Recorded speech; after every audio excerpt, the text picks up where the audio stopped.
Thank you, Madam Speaker. Madam Speaker, I have a few questions for this IT expert. First of all, let me congratulate you for really selling yourself in 30 pages of giving your credential in the key audit in your report. I was trying to find exactly what it is that you're auditing, but I couldn't find. But I'll go specifically to my questions.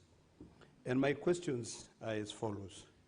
1, are you a certified white hacker or ethical hacker? A white hacker is the same as ethical hacker. That's question number 1.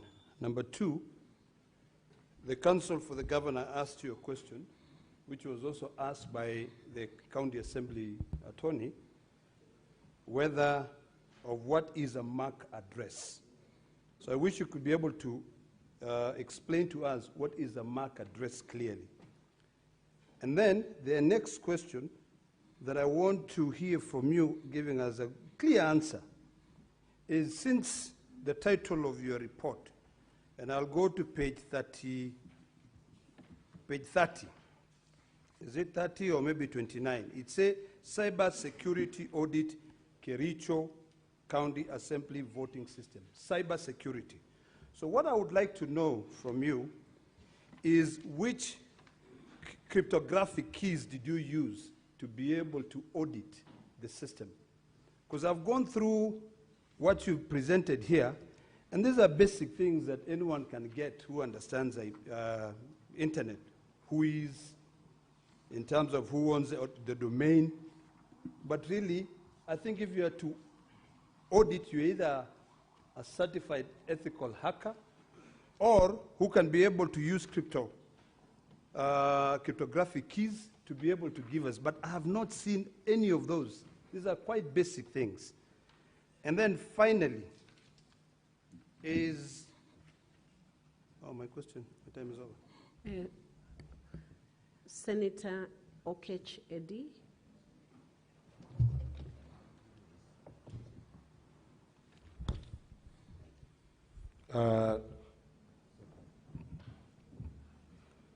Thank you, Madam Speaker. Expert, on page 32 of your affidavit, you have indicated here your primary objectives of this audit exercise. And I'm drawn to the biggest one here, which is to ensure the integrity and confidentiality of voter data. And because this Senate might not have as many experts as you are, what I was expecting from you is a proper audit trail. A proper audit trail of what is the event log of what actually happened. I'm looking at your entire affidavit here. I don't have any single element of event logs of really what happened.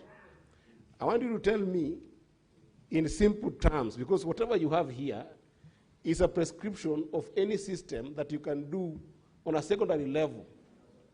You can do this work on a secondary level. I can look at a system and say this system has got, lacks these features, or this system does not have these security features. You can say that.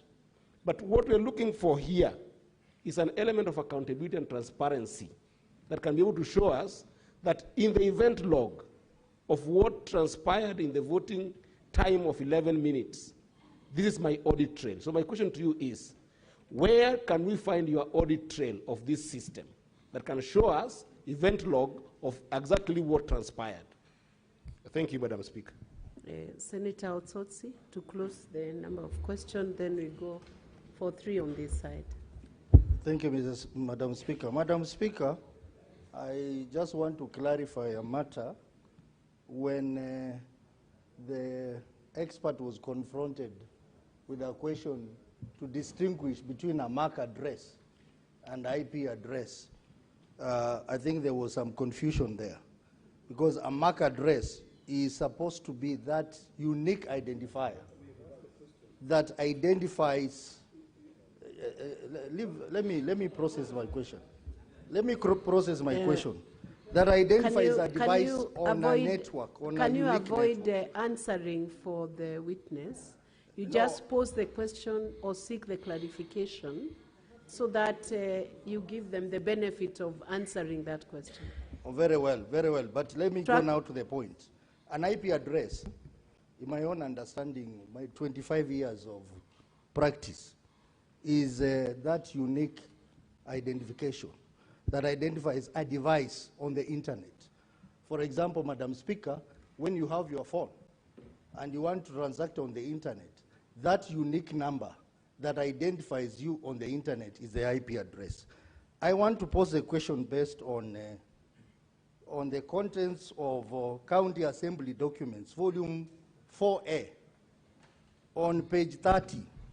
There's a particular IP address 41.139.237.2.129. It has been used, Madam Speaker, 9 times. And I want to believe maybe it's because we had that one particular computer that the MCAs were using to vote. That could be the explanation. But I... Don't speculate. Can you pose the question to the witness? Okay. Madam Speaker, you know, in this house we have a diversity of professions. And in this particular one, I have a responsibility to guide this house, Madam Speaker. Madam Speaker, I would like to know whether the ICT expert did an IP lookup. We have something called an IP lookup, where you can determine the physical location of a device on the internet. It will tell you the geographical location to the coordinates. Did he do that? Very well. I think your question is posed. I will give the witness time to respond to those questions. Proceed, witness. Oh, Proceed. We are you. coming to 3 questions on the majority side. Okay, I'll start with the last in. So you talked about the MAC address. Yes, the MAC address is a unique number which each device, whether a phone or laptop has. And you had mentioned something called the IP address. This one, subject matter 41.139.237.129. We did a search on it, and we found it's registered under Safaricom Limited. Yes, and as you said, this IP address can be used by multiple devices. As I mentioned earlier, if all of us connect to the same Wi-Fi here at Parliament, all of us will have the same IP address going out. So all the devices within the House will have, within the Senate will have the same IP addresses. I think that one can answer that. Then Speak into the microphone so that your voice does not fade away. Okay, sorry. Then the issue on the logs, which are not captured, the audit trail and the transparency. Our mandate for this exercise was to test the high level security of the system. As I mentioned, we did not enter the administrator account, and we did not have access to it. So those audit trails and the audit trails which were to be provided, we did not have access to it. For the method or the methodology that we used to audit the system, we relied on the basics. As you have mentioned, the report is basic. You know, if something is basic and you understand, it means the person did a very good work. Because if you used technical terminologies, most of you would have said this thing is very hard to understand. And that's why we made it. The best teachers are the ones who simplify things. And that is the reason why you find it very basic. About being a certified white hacker, no, I don't possess that certification, but I possess the experience.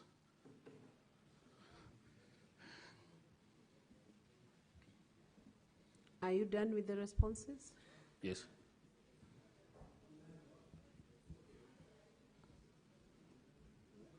He has answered. He did not respond to your question, Senator Osotsi. My question was whether the expert did an IP lookup on those IP addresses. Answer that question. Because the IP lookup will give you the physical location of the device. Witness, that's a crucial question. Can you answer that question? Yes, I had answered it. I believe maybe you are communicating with your fellow senators. The IP in mention, the 41.139.237.129, is registered under Safaricom Limited. Where was the physical location? That's what the senator asked you. Where was the physical location of that device? Maybe I can just give the physical location just now because this is publicly available information. Yes, but it's registered under Safaricom Limited. Will you proceed on to the next set of questions? Senator Kisang and Senator Joyce, in that order. Thank you, Madam Speaker. Madam Speaker, I had wanted to find out from the witness if he was an ethical hacker, and he has said he's not, but because he has the knowledge and you were contracted to check the security of this particular system, you said you tried to penetrate, but you are unable to do. So are you telling this House that the system is very secure? Secondly, Madam Speaker, is what my colleague has said. You know, when you are given a job, even if you do a basic report in basic English, there are things that you are supposed to have delivered, where the terms of reference, because this is what would have assisted Senate to make a decision. But the witness has not helped us, because you would have listed at least a few of those IP addresses, especially the one that was used by 9 members, to say this particular IP address was the laptop that was in the county assembly. But he has not done it, because some of us, we have basically checked here, a few of them, they are far away from Kericho. So we expected him to highlight so that at least it will aid us in making a decision. Senator Joyce? Yeah, thank you, Madam Speaker. Mine is just to ask the expert to tell this House if the SMS sent to the MCAs could be transferred to any other person to forward on their behalf. Thank you, Madam Speaker. Senator Boni Halwale. Thank you, Madam Speaker. Mr. Kwon, you know why you came here? It's because we want an expert like you to differentiate between the governor's side and the county assembly side, who is telling us the truth. The county assembly is telling us 33 people voted on that system you have audited. And the governor is telling us, no, they could not have been 33 because 18 of them were supporting us. So can you now tell us, during your audit, how many MCAs voted? Once you answer that, how many voted? Can you respond to those questions, witness? Okay, maybe I'll start with the first one in this time. We did not, our mandate and legal mandate wasn't to penetrate the system. Our mandate was to check for vulnerabilities on the public-facing side, things which the public-facing meaning anyone can access. So we did not penetrate. If we would penetrate, this would be a different case altogether, because that would be intrusion, and it would be legally, would be now, would be maybe, it would be a legal issue at the moment. So we did not penetrate. We only penetrate if we are given authority. Then the issue on the SMS, if it can be transferred to somebody else. As I mentioned earlier, the username and the password are a specific criteria. It's your ID and something else. So definitely, if somebody knows your ID and IDP number, they'll be able to access the system, even not necessarily the SMS. But the SMS also can be sent to another number, forwarded. For the audit trail in terms of how many MCAs voted, as I've mentioned, our mandate was to check on the public-facing side, the security, and in terms of this, how many MCAs had voted, we could see from the system, from the printouts on the extracts, we could see that the MCAs who voted were 33, and the others who did not vote, the numbers were nil. But this doesn't constitute that it was in fact a certain MCA who voted. Because as I've mentioned, these username and passwords are known by everyone. Each and every MCA might have known or they know. Even the IT person, because he's the person who created, might have known. So we can't ascertain that these MCAs voted who voted as per the system without the MAC address, which is a big contention. Thank you. Senator Wambua Enoch, followed by Senator Beatrice Akinyi Ogola. Thank you. Madam Speaker, you know, the expert was supposed to help us deal with the problem with the system. I am not sure he is really helping us. Because the thing that Senator Ososi is saying, and this is what I want to repeat, the lookup is a very simple thing to do. It's a serial search. And you have IP addresses listed there. The easiest thing for him to do, and Madam Speaker, if you allow, we can also do it here now, is to just log in and find out when that device was used, where it was used, the exact location. It would have been so easy for us to make that determination. The rest of the things that the expert is telling us, Madam Speaker, may be things that we will struggle to make a decision based on the information that is giving us.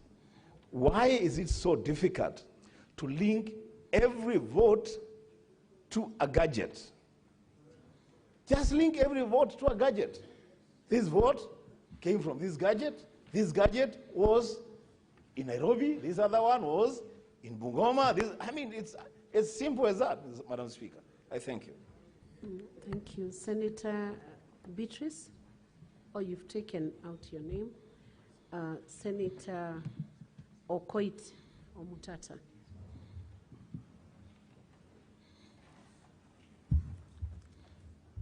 Madam Speaker, sitting where I'm sitting,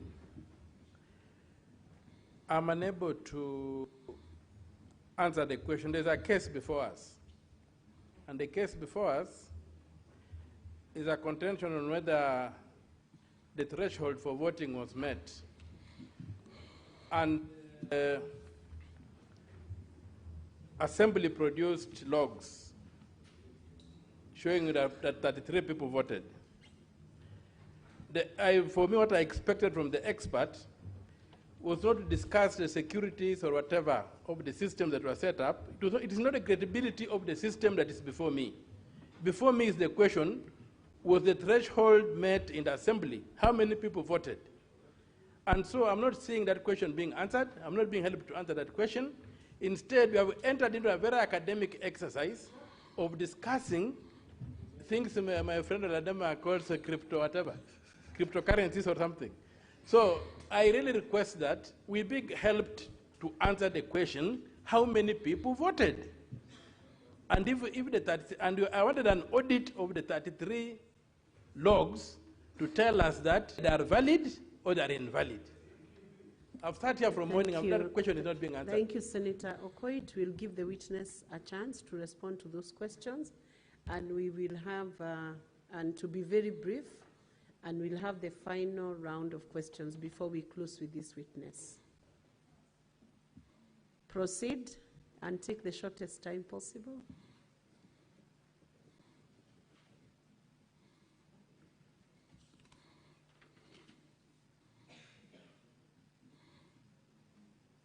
Let's proceed to answer to those queries. Oh, sorry. Thank you, Madam Speaker. I'll start with the mention of the persons who voted. The system itself doesn't keep record of something called a MAC address, which we have been discussing. So without this, we won't be able to know which device voted. Because, as I've said, the username and password are already shared. They were predetermined. Everyone knew. You will know somebody's ID and somebody's password. So anyone can use your ID beforehand to vote yes. That's what I'm saying. So doing an audit or an audit trail of that without the MAC address, we wouldn't know which device voted. In line, the IP address which has been mentioned, the IP address doesn't give the exact device because many devices share the same IP address, as I've been mentioning. If you are in one place and you're using the same network, the IP address will be the same. So this IP address, even if you can look at the IP which I mentioned, the 41.139.237, it is in multiple, there are 8 instances it voted. It means these people were in the same place or they are using the same network. Yeah, but you wouldn't know if it was actually him who voted with his device. That is the biggest downfall of the system. It needed to have audit trails in terms of MAC addresses and know, is it you or is it your device that entered? All this would have been bashed out if simple mechanisms or basic things that we had recommended or have been recommended, like two-factor authentication, which when you log in sends that notification to your phone again for you to confirm. We wouldn't be having this case now, which is being mentioned. Senator Alan Chesang, followed by Senator Tabitha Keroche and Senator Mariam. That's the last round of this question. Thank you, Madam Speaker. I think my first question was asked by my colleague, Senator Kisang, whereby the IT expert,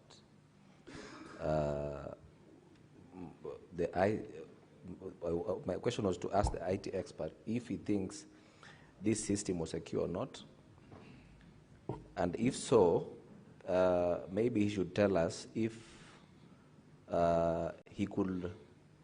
was he able to detect whether any unauthorized person who may have accessed the device, maybe to vote, apart from the MCS who were there. Thank you, Mr. Speaker. Senator Tabitha.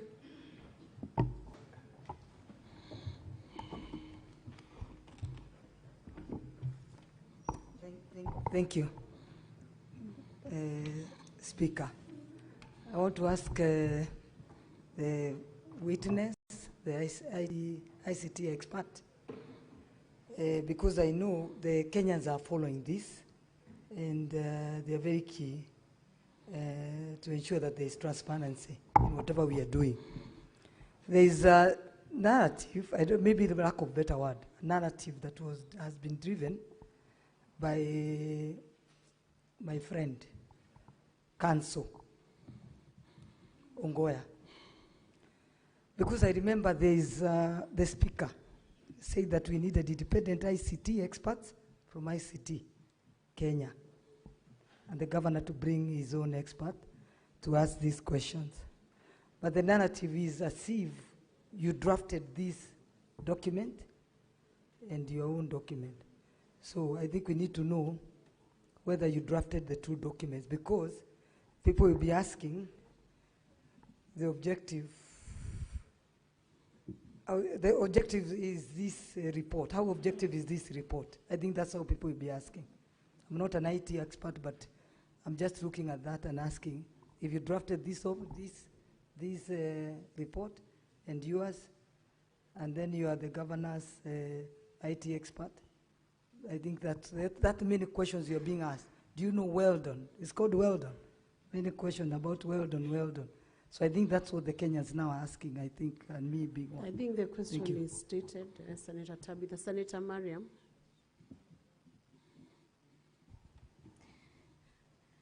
Thank you, Madam Speaker. My question is to Mr. Expert on the issue of the audit report you have given out. It is very narrow. It is not detailed as such. But my question is, and we have heard from MCAs, so many MCAs that they are undermining the systems. As an expert, and you did an audit of the system, do you recommend that system to be used in anywhere or in even the county executives and county assembly? Thank you. Senator Crystal Asige, I will let you ask the question as the final senator who is asking this witness. Thank you very much, Speaker. You know, Speaker, we've spent over an hour listening to a painfully long examiner-in-chief, cross and array, only to find out at the end by the witness that really he cannot prove nor disprove the question that is being put to this House. And so it feels like we shouldn't really lay our frustrations onto the witness, but perhaps we should ask the counsel and his team, why did you then bring this witness? Why did you put him through all that work if you cannot prove nor disprove your case? In any case, my question is to the witness, can you at least, if you can do nothing else to help us, can you at least tell us the IP addresses, where are the locations of these IP addresses? You've told us who it belongs to, Safaricom, which belong to 9 of those in your report, but where exactly, what is the location in the country which they are attached to, along with all the rest which are not the Safaricom one? Locations. Thank you. So witness, you'll answer that, and then counsel who procured you will answer the final question from Senator Christoph. And then we'll call it a day on this witness. Okay, thank you, Madam Speaker. Yes, let me deal with the frustration first in terms of the IP addresses, if we can locate them. As I've said, we are able to locate these IP addresses, and I've mentioned the IP address and know who was given this IP address by Safaricom. That can be done. For some of the IP addresses on this list, maybe for the IT experts or the people with IT experience, there's something called the IP version 4 addresses. And the IP version 4 addresses they have been used, they have been overused, and they are no longer available. So there's something that ISP providers use, which is called a shared IP space. Because we have exhausted all IP version 4 addresses up to now. That's why you can see on page 30, there's an IP address starting with 105.161. That 105.161 can be used by multiple ISPs in terms of Safaricom, in terms of Liquid Telecom, in terms of 190, because we have exhausted all these IP4 addresses. So traceability also of these addresses is not as simple for these ones which are starting with 105, because they are in a shared IP address range. But the ones which are starting with 41, those ones we know, as we have checked, they are in Kericho County from the ping which I've just done now. Yes. Let him finish his responses.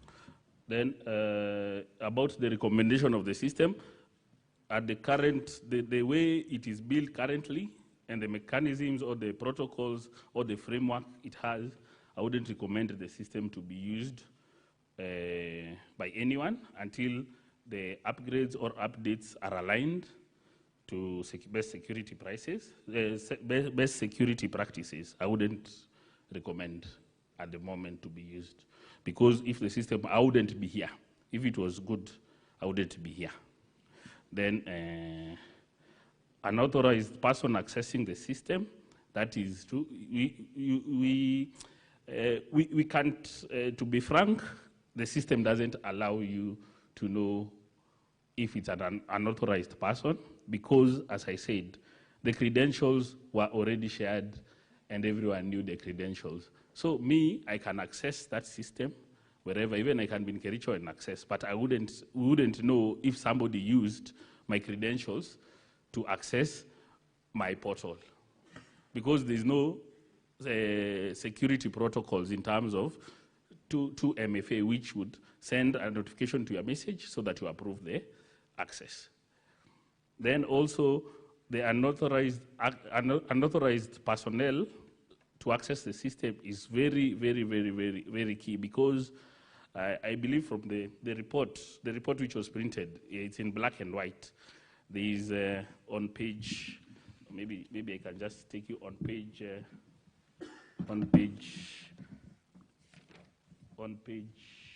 just 1 minute.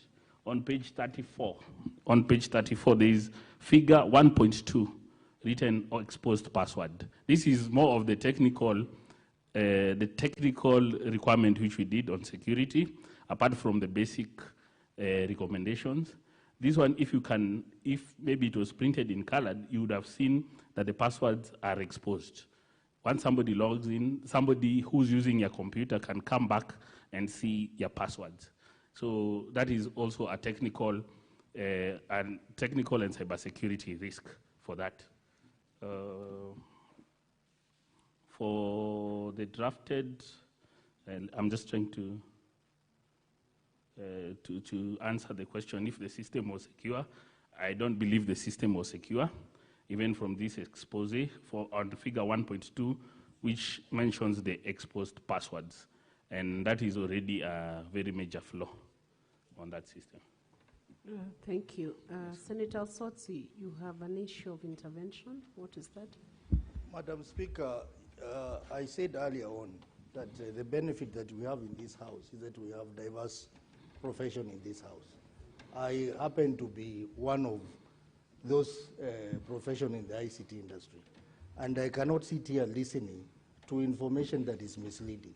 I do not want to contradict him any further, but I would request this house take 1 or 2 minutes to do a simple task that is called an IP lookup, just to determine what is the physical location of this IP address 41 dot something that was used 9 times. Let me guide Madam you. Speaker, that will really help this Can I house. guide you, Senator Osotsi? Ask the witness to do that, because he's the only one who can respond to that question. Give a specific IP address. Let him look up and give you an answer himself, because the House is not giving evidence, it's the witness. Speaker, I had asked this question Give him a specific one. I had asked this question earlier, that IP address. I'm guiding you so that you get what you are looking for, because you cannot give evidence from the Senate.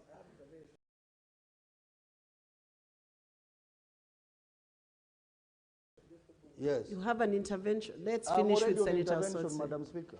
Let's finish with the Senator IP Sotsi. address 41.139.2. Can you take it up and look it up and give an answer right away to the House on where that IP address leads you? 41.139.237.129. We can do a 1 minute lookup, and I can guide this House further on that, how that can be done. So, I'm already on intervention. Allow Senator Osotsi to finalize with his intervention. So I would Let's like have the some IT. order. I like the Senator IT. Eddie, wait. I like the IT people to. He's on a point of intervention. Senator Joyce, you wait. Just I would like the wait IT until people, he finalizes that exercise. I would like the IT people to give us a screen, maybe to go to the internet, and then I will demonstrate that. You can, the I'm witness. on a point of order. Senator Osotsi, Why? can you follow the guidance of the chair? I have guided you correctly. Give that IP address to the witness who can give evidence before this House. You cannot give the evidence yourself. We want to hear what his response is. You can always cross-check before you vote so that it guides your vote. Very well, Madam Speaker. Madam Speaker, I was saying that because the expert will need the assistance of the IT room. They have to display that on the screen. No, we are able to counter-check when we recess to before the vote.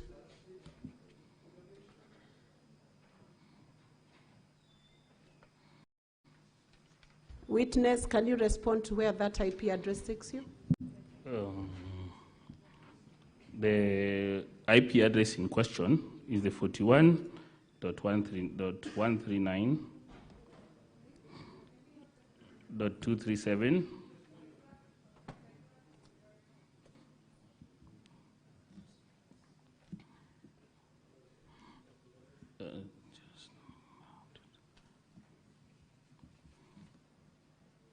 This one is registered under Safaricom Limited, and its description is for convergence services, cost limited.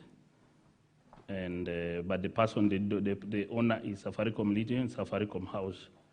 The person in question is John Muita. The location? That's what he asked you. From the public available information, from the public available information, there is no location for that. It mentions Kenya, Nairobi as the domain admin. Eddie? Madam Speaker, with a lot of respect, Madam Speaker, I think we are sitting here as a quasi-jury. We cannot now take even though we have many ICT experts here, even some of us know ICT, but I think that what we are attempting to do, I wanted to urge you, Madam Speaker, perhaps you can guide that a senator can do that in their submission, because they will have a submission time when they'll be making sense of this here.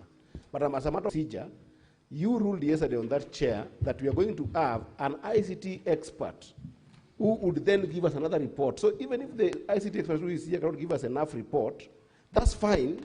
Let's wait for the other ICT expert to give us. But if a jury wants to give us a direction of ICT, let them do that during the submission.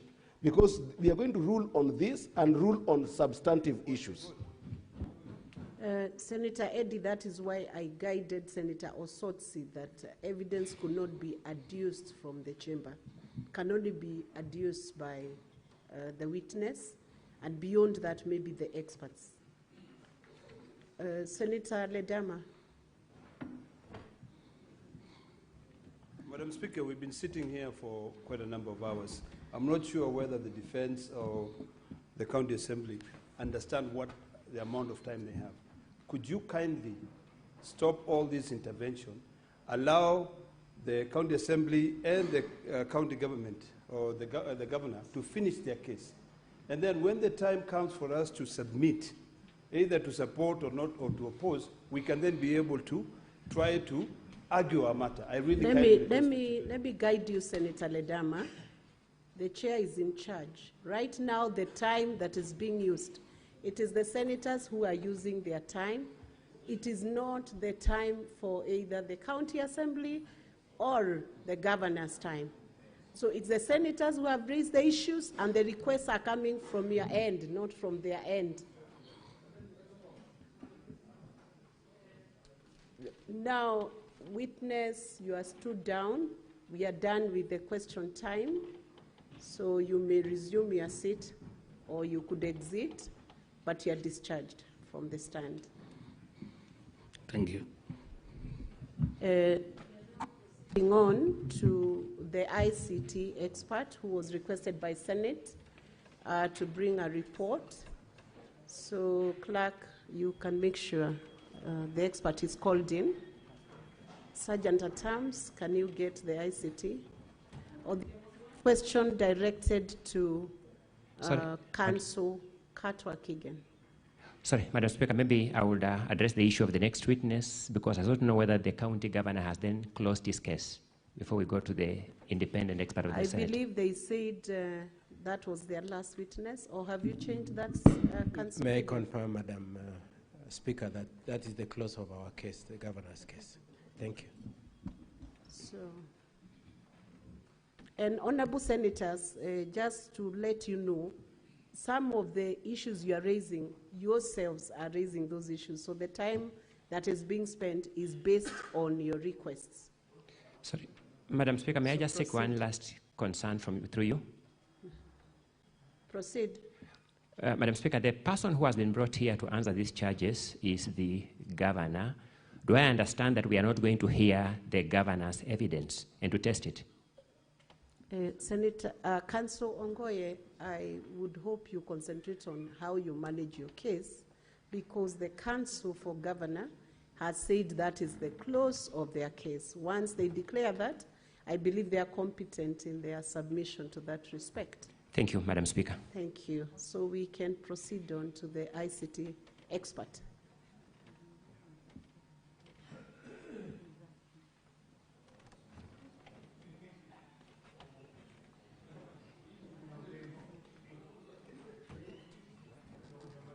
And honorable senators, to ease the question time, we should avoid repetitive questions, because if you repeat the questions, you'll get repeated answers. Repetitive questions, repetitive answers. Exactly.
Is the witness within the precincts of Parliament?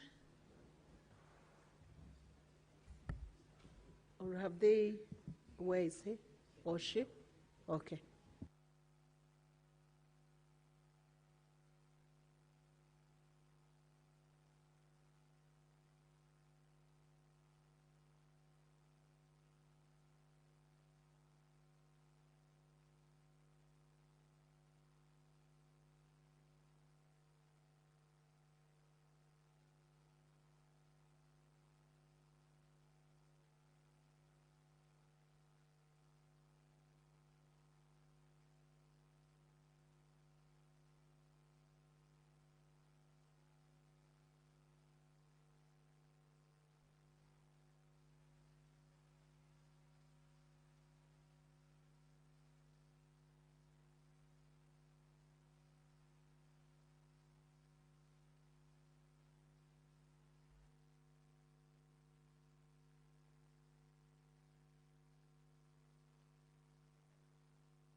Clerk, can you please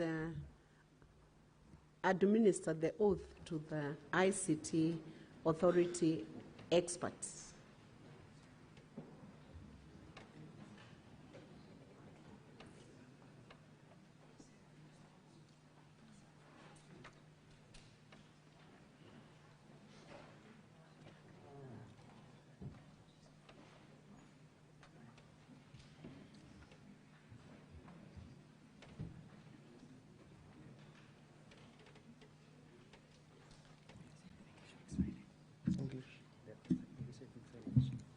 Are both the experts going to take to the stand?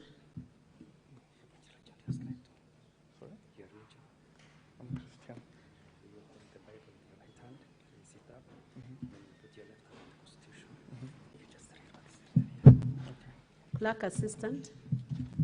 Clerk assistant, are both experts going to take to the...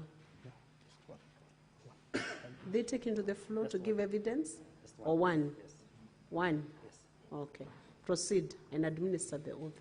Right hand. Yeah, right hand. Place it. The left hand of the Constitution.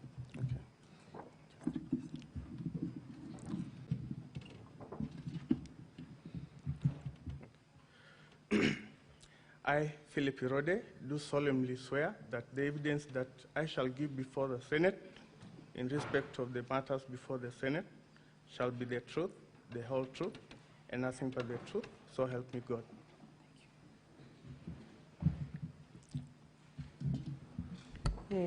The Senate had directed the ICT authority experts to present a report to the Senate on the matters that are before the House, especially the question of the use of technology in the voting system in Kericho County. You are conversant with that request? Yes, ma'am. I want you to proceed and present that report, but first of all, give your full name and the position you hold at the ICT authority and present the contents of the report. You have 10 minutes to do that. Thank you. My name is Philip Irode. I'm a Deputy Director in charge of Information Systems Security at the ICT Authority. We received a request from the Senate through our PS, Ministry of State Department of ICT and Digital Economy, that they require the assistance of the ICT Authority to look into issues of the Kericho County, to look into the issue of the Kericho County Assembly voter system. Our CEO sent a response to the clerk, that was yesterday, appointing myself, Philip Irode, and my colleague, Joan Mukera, to come and address this particular request. We came in, had a brief, and given that we had not initially received a formal letter, we had to sort a letter to take it back to the office for purposes of the normal guidance as per government protocol through the accounting officer. We later came with the nominations of our two names and looked at the system. This was in the presence of both parties from the County Assembly, the Senate, and of course the Governor's Office. The system that we were looking at is a voting system, which is a web-based voting system. The system is hosted off-premise and out of country. And our initial URL search indicates that the system is published at IP address 178.162.234.23. And from the interactions, which is basically the initial assessment that you do from the interaction with the system owners, it's an in-house developed system where the local staff have developed the system. It is managed and administered by the head of ICT, who is the super administrator. We looked at the system based on the scope of the request that was articulated in the letter, and of course, being professionals within the industry, we were guided by processes which are basically information security frameworks that guide our work. This includes information ICT Authority's Information Security Standard, as well as other global information security practice standards. We looked at it, and of course, we had 5 specific questions that we were meant to answer, which we have answered, and the details which are basically as articulated in the report that we have provided before this House. Question 1 was, did an electronic voting process take place using the system? And of course, we have looked at the system based on the logs which you were able to access in the presence of both parties, and we found out, yes, an electronic voting took place using the referenced URL as presented in the report and with the logs that were provided. The second question, Madam Speaker, was, is the number of MCAs who voted on the impeachment of the governor verifiable? This was also based on the logs extracted from the voting module as well as the system events module. And the answer is yes. The number of MCAs who voted to the impeachment of the governor is verifiable. The third question was it possible for any MCA or any other person who had a link to vote on the motion on behalf of an MCA or another MCA? The answer that we provided is no. You cannot vote for any other person or an MCA with the link provided alone. You need to have both the username, which in this case was the IPPD, and the password, which was the ID number. Question number 4 was, how many MCAs voted in the affirmative on the motion to impeach the governor? The number of MCAs who voted on the motion was 33, as was extracted from the voting module logs. Question number 5, which is the last question under our scope of review, was, is there any evidence of multiple voting or other compromise of the voting system or any impropriety in the voting system or process? Our response to this question was, from the evidence provided and the access logs collected from the voting system logs and the admin and system events log module, there is no evidence of multiple voting. Neither is there evidence of other compromise of the voting system and or any impropriety in the voting system and the process. Madam Speaker, that were our findings. Thank you. As an expert witness, you have been oathed to give evidence and present that report. So you will be subjected to some cross-examination on the report, both by the county assembly and by the governance team. And then we'll proceed on to have questions and clarifications from the senators. So I will now allow the county assembly team and then the governance team. Each will have 10 minutes maximum.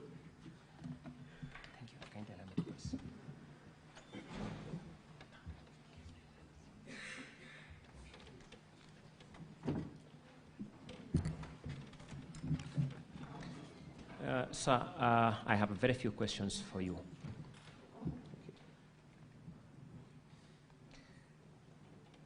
This exercise was conducted within the precincts of this parliament. True or not true?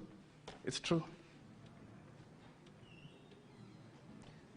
Were you notified of the people who were present at the time of undertaking this exercise?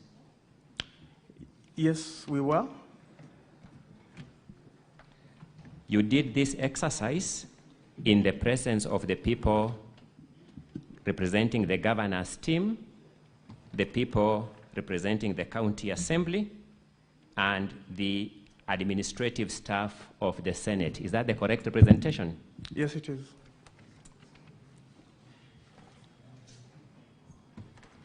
I have 3 substantive concerns regarding the report, then I sit down. Is there any single log that you came across, any log in credential that you encountered from the logs that voted more than once?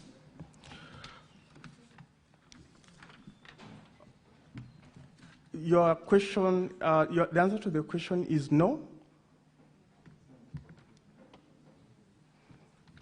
Is there any credential that logged in and voted after the 15th of August, 2025? No.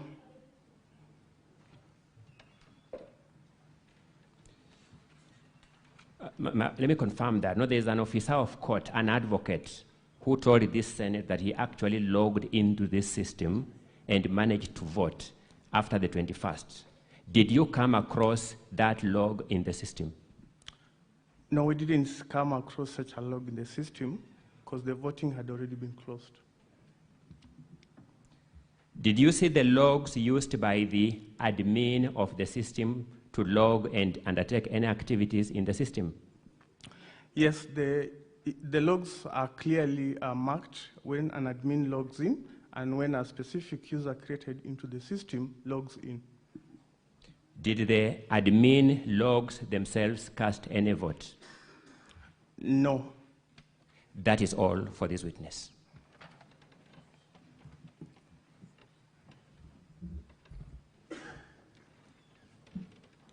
Proceed.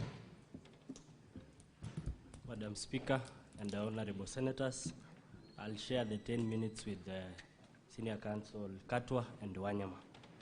I'll only ask 2 questions. Mr. Philip, from the logs that you extracted, did you extract any source IP addresses? Yeah, we have IP addresses within our logs. Source IP addresses, the MAC addresses. Did you get any MAC addresses from the system? Which one are you referring to? You've mentioned MAC address and IP address. Which source one? IP addresses, which is the same as MAC addresses. Your Honor, those are 2 different addresses. So you can differentiate the 2, kindly? Yes. So MAC address is ideally, in a layman's language, like your fingerprint. It is absolutely unique. Unique. Did you get those unique identifiers from the system? Allow me to answer the question. No, I'm asking you a question. Did you get those unique identifiers from the system? The IP addresses, Counsel, yes. Allow him to answer. Okay. I need specific answer, yes or no, on the issue of source IP address. Did you Counsel, let him answer so Okay. that you can benefit from that answer. Okay. Yeah, so we have IP addresses within our log systems. The source IP address, did you get them? Yes. Did you identify the IP addresses to a certain gadget? Your Honor, based on system configuration, logs are part of system development, and ideally, most system development prescribe the IP addresses, because ideally with an IP addresses, you have the ability to geolocate where that particular device is. Now, a MAC address will not give you a answer. geolocation. Thank you for your answer. So, from your answer, it indicates that you could not tell which location this IP address was from. It's the opposite. From our answer, we could be able to say where the IP address is from, because have you indicated that in your report? Yes. That it came from where? We have indicated the IP addresses of the various voters who logged into the system. Can you identify those IP addresses to a certain gadget, say that this IP address, 41 something, was for Honorable, let's say, Anita? Can you say that? Your Honor, that is not possible with the system configuration as it is. So, from the system that you are working on, you cannot tell who voted for who? You can tell based on the user ID, which is a unique user ID, and the IP address of the user. This is not a personal question. You'll remember that we worked together yesterday as you worked on this report, and this is not personal. You became my friend yesterday, and you will confirm to this Senate that We began working on this report at 4:30. You disappeared until 4:30. Is that true? So from the committee, you will confirm that you left the committee room at 2:30 and came back at 4:30. Is that true? Your Honor, that could not be true. And as I have indicated, we were called here urgently. We came without formal release letters. When we came, we were, invited into the chamber. We were briefed on what the assignment entailed. No, I'm talking about when we start. Counsel, allow the witness to answer, please. You asked a question. He's responding to that question. Proceed, witness. Thank you. Yeah, so after we were briefed by the clerk's office, as protocol dictates, we have to seek concurrence from our counting officer. I explained to the clerk's office that we need to get an authority to embark on an exercise. This is when I was ushered into the clerk's office. A letter was done while I waited, and I walked with that letter to our CEO's office, advising him that this is the sort of engagement that we have been called to conduct, and I therefore need to be officially released. Did you require 2 hours? Well, it wasn't 2 hours, Your Honor. Thank you.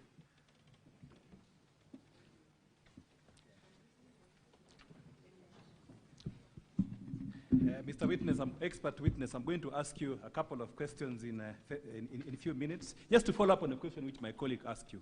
Who called you yesterday and you left the Senate-sanctioned audit for more than 2 hours?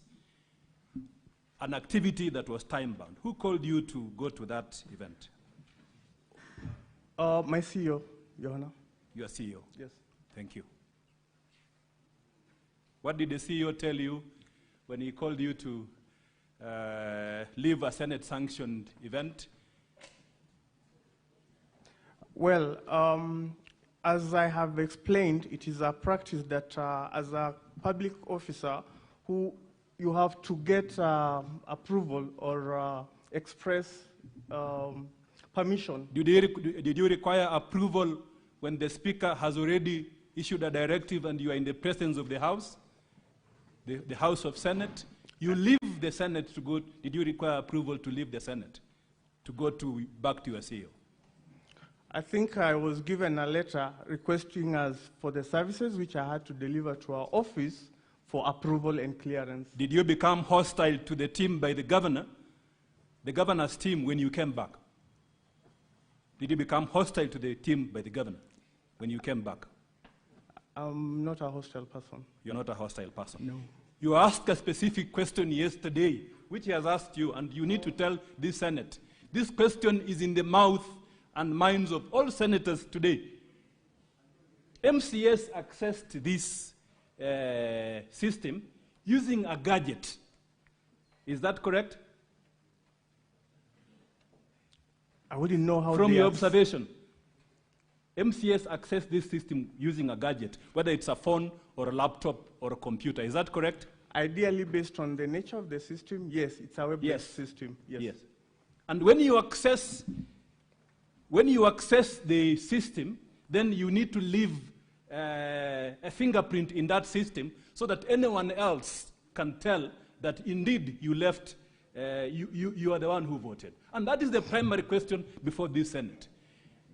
So the question is, did you find in the system what is known as the MAC addresses for the computers, mobile phones, laptops? The nature of this system, it has been set up such that it can be able to pick the IP as the unique resource locator for the service. And that is part of the logs that we've been able to collect. Because of my time, and I appreciate, the IP addresses that you have given to this House are already in the House. The senators have looked at these IP addresses, and some are they have been recorded 9 times. They have been interrogated, asking now, at this level,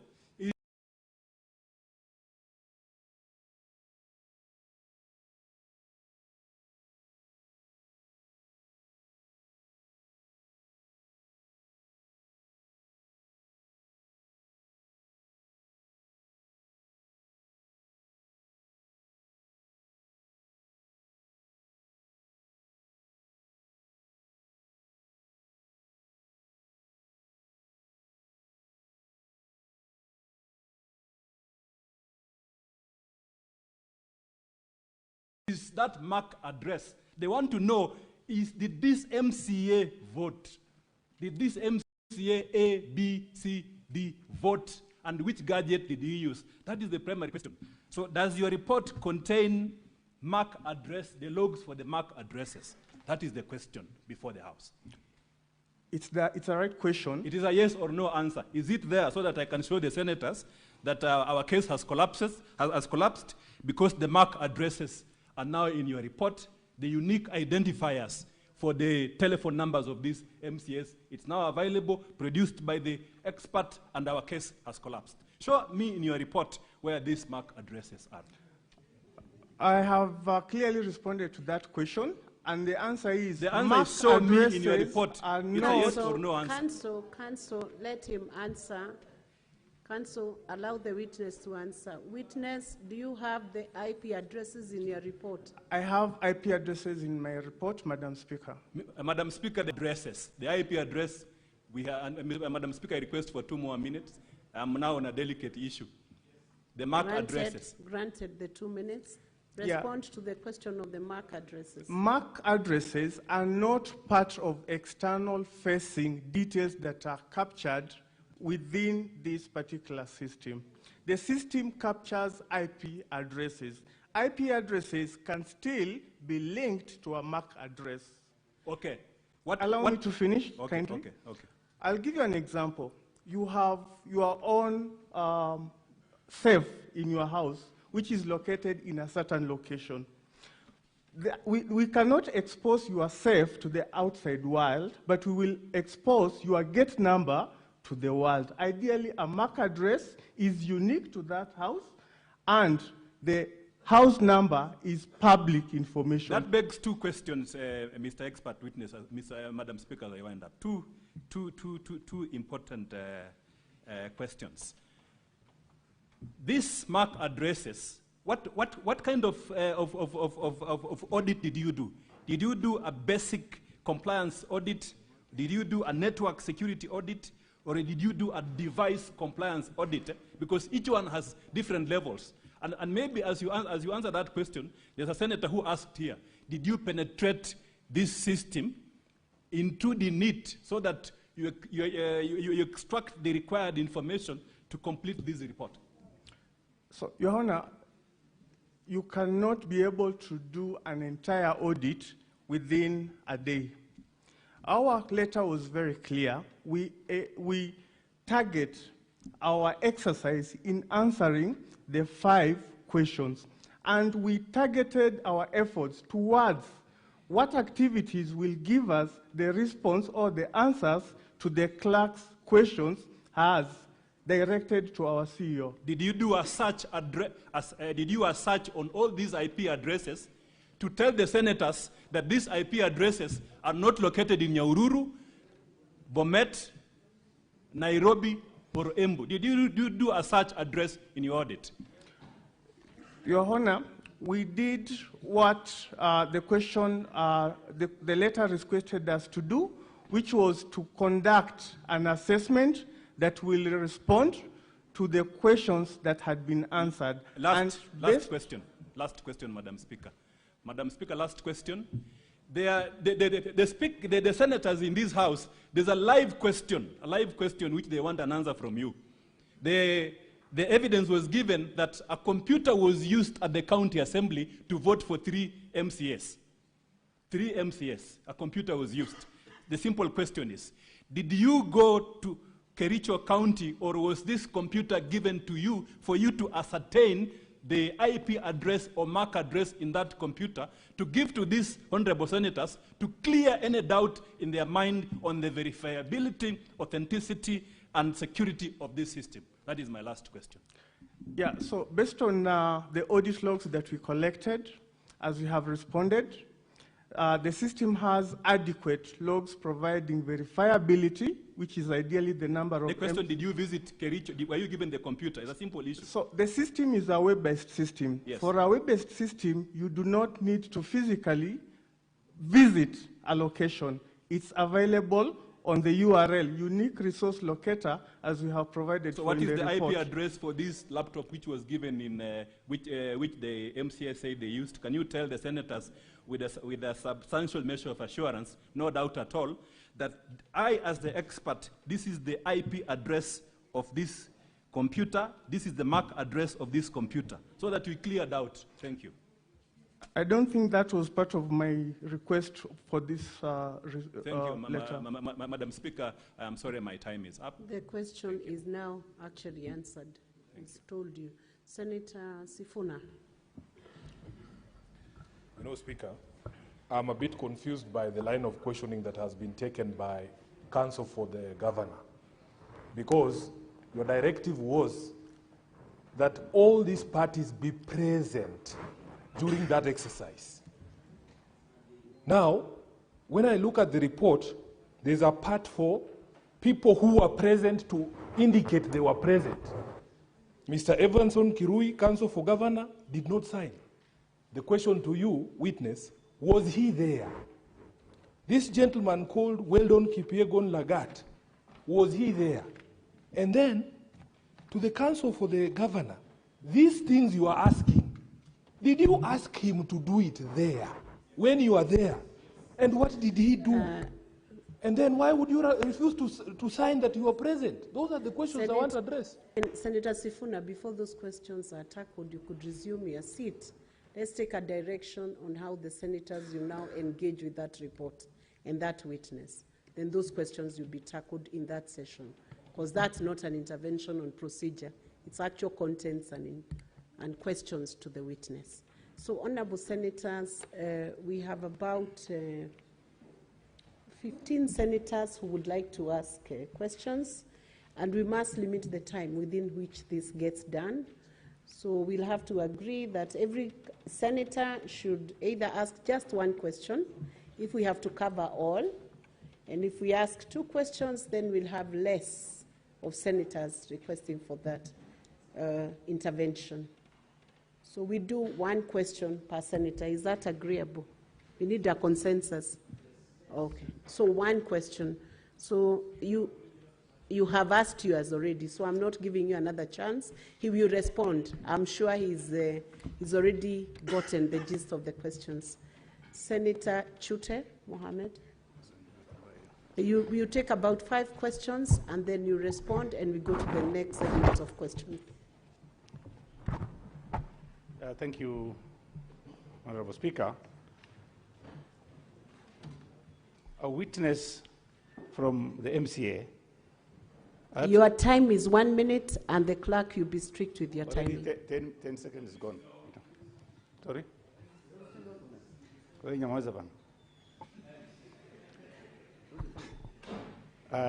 My question goes to the expert. There was an MCA who gave an evidence that 9 persons, or MCAs, voted from a particular station. That station is, the number is 41-139-237-129. Did you, in your report, do we have that report that shows that 9 MCAs voted from 1 logging station? Thank you. Senator Osotsi. Thank you, Madam Speaker. Madam Speaker, I have to declare that the witness is my student in my other life, and he's competent enough. But I just want to ask 1 question. Philip, you look at me in the eye. Are you the one who did this report? I just want that answer, yes or no. Because from my teaching, this report would be done, have been done better than this, Madam Speaker. Senator Danson Mungatana, is he there? No. Senator Eddie Okech.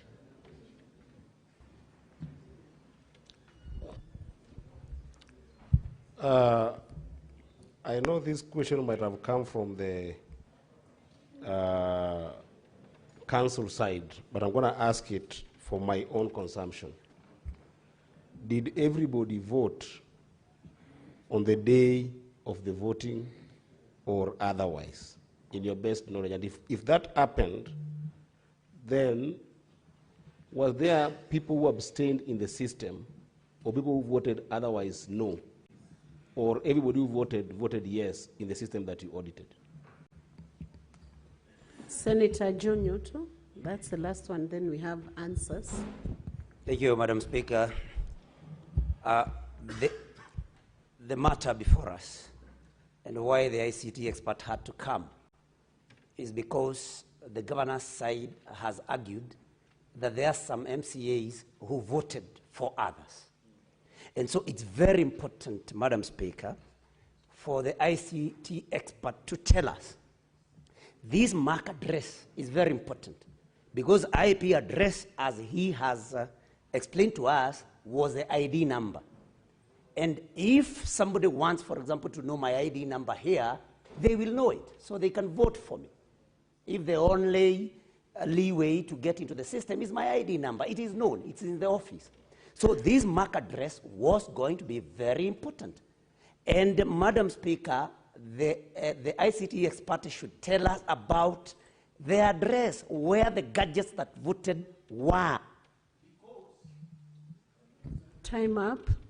Witness, please respond to those questions first before we take the next segment of questions. Okay. Yeah. So I'll go by the order in which they were presented. The first question was if the opposing side had their team members present. That is in affirmative. Yes, they were present. The second question was, there's an MCA who alleges that 9 persons voted for a particular, 9 persons voted, repetitively using IP 41 something. You had more questions from Senator Sifuna. There were about 3. Well, I captured the aspect of the team's availability. Yes, they were available, and they opted not to sign the report. And when we were extracting the logs, we even had concurrence on this report at some point until they decided not to sign it. I hope that answers your question, Mheshimiwa. Number 2 was if the specific IP that appears 9 times indicates that one person voted 9 times. Ideally, as I've indicated, Madam Speaker, this is a gateway, and I think from my basic understanding, most of these county governments have Wi-Fi, and this could be the IP address that have been assigned to the Wi-Fi gateway, and therefore, if at all you are connected to the Wi-Fi, your device is actually assigned that specific IP as a public-facing IP, and therefore, the system logs pick that specific IP as part of the logs. To respond to my senior Senator Osotsi, yes, I'm the one who authored the report based on the timeline constraints that we were given. This is the best we could do in responding to the specific questions that we had. The other question is, did everybody vote on the day or otherwise? The response to that is yes. We have the specific user IDs. We have the specific timestamps, which are within the specific date that the voting was being done. And we have logs of votes done, and of course, the other people who did not vote as part of the logs that we presented. The other question is, were other persons voting for any other person? That question has been answered in our report as question number 3, whereby it was being asked, was it possible for any MCA or any other person who had a link to vote on the motion on behalf of an MCA or another person? Ideally, if you have the link alone, you cannot vote. but you need to have the username, which is the IPPD, and of course, a password which is unique to an individual. Thank you. Senator Wambua Enoch. Thank you, Madam Speaker. I want to ask a question where the expert has ended. When you asked by the lawyer whether any system admin would have voted in this system, you said a clear no. But you're saying that if you have the username and the password, you could vote for anyone from any location. So how would you have known that the admins did not vote? Because this username and the password are not computer generated. They have been assigned physically by the admin to the MCS. How would you know that they have not voted? Senator Seki.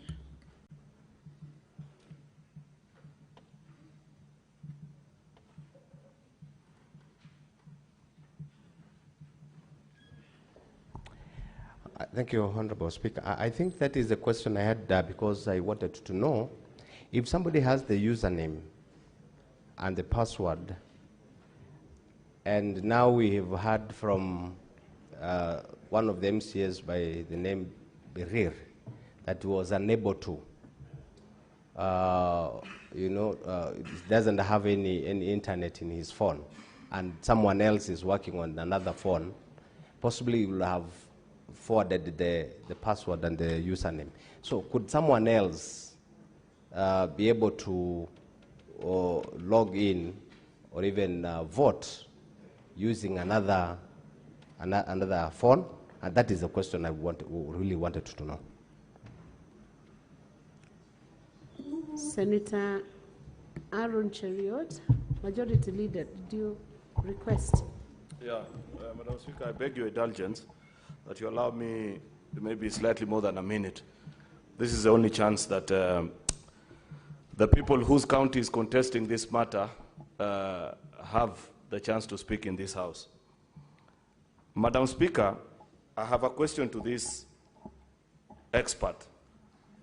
My first question is, did the expert really appreciate the assignment that is before them? If they did, I want them, because this is in the interest of establishing the truth, Mr. Speaker, to account for the report that he has brought to this House, particularly Annex 3, page 17 of your report. This case, by the way, boils down to 3 votes when all is said and done. Forget about all these issues about 9 and whatever, because Majority Leader, you know our standing orders are very clear. Okay, 2 more minutes. Mr. Speaker, I was explaining, and this is for even to assist the House, that eventually this case boils down to 3 votes and how they can be accounted for. Because if you read the affidavits of the County Assembly and those of the governor's team, there is a contestation only on 4 votes. The rest are already accounted for. It is only that in one of the votes, Mr. Speaker, that witness has sworn an affidavit for both camps. Therefore, we can choose to disregard. But I was pointing the expert to his report on page 17, Annex 3, to explain to this House whether he is certain and absolutely certain that the member written there as for Cheplanget Ward, for Kapkatet, and Kapkugerwet Ward, they are the 5th from bottom, 3rd, and 2nd last votes that came him. Whether he can give with certainty that from what he saw out of his audit, that indeed these messages emanated from the registered phones of these members. If that is ascertained, Mr. Speaker, I know how to do the rest of my work.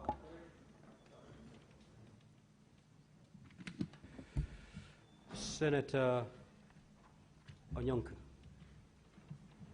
Thank you. I wanted to take you back to the question that Wambua had asked. And we go back to page 5, and that is question number 3. You say, the question you were asking, was it possible for any MCA or any other person who had a link to vote on the motion on behalf of an MCA or any other MCA? Then you say no, and then you qualify it by saying you need to have both the username, that is the IPPD, and the password ID number.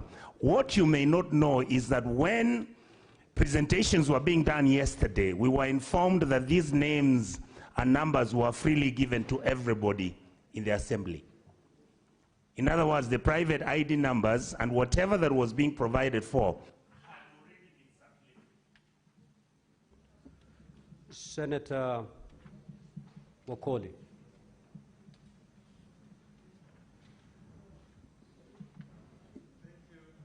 Honorable Speaker, my questions are as follows. Only one question, Honorable Senator. Did you ascertain that the link that the MCS received on their phones were the same phones that were used to vote, and you can justify the process? Thank you. Senator Kavindu.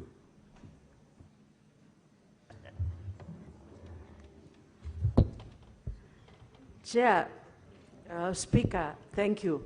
My question is, if there was clarity about the MCAs who are claiming that their identity was used for voting and they did not vote. And yesterday I also asked a question. There was a Peter who tried to log several times and it failed. And I asked whether he managed to vote at long last. And this question was not answered. So you, as a specialist of IT, did you manage to trace that Peter if he ever voted? Thank you, Mr. Speaker. Senator Thangwa.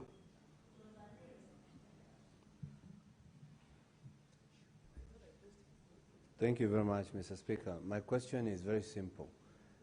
We were told yesterday, and I tried to ask the same question, that 9 members voted from the same computer. Can you, Mr. Speaker, request that we have the 9 members try to vote as we see?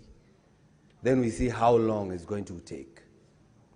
From there, Mr. Speaker, we'll be able to know how much time that 9 members can use one computer with different IDs, different IPPDs, and they are going to vote, Mr. Speaker. So if you can direct that it's being, it can be demonstrated to us how 9 members can vote from one computer, Mr. Speaker. Senator Mogeni.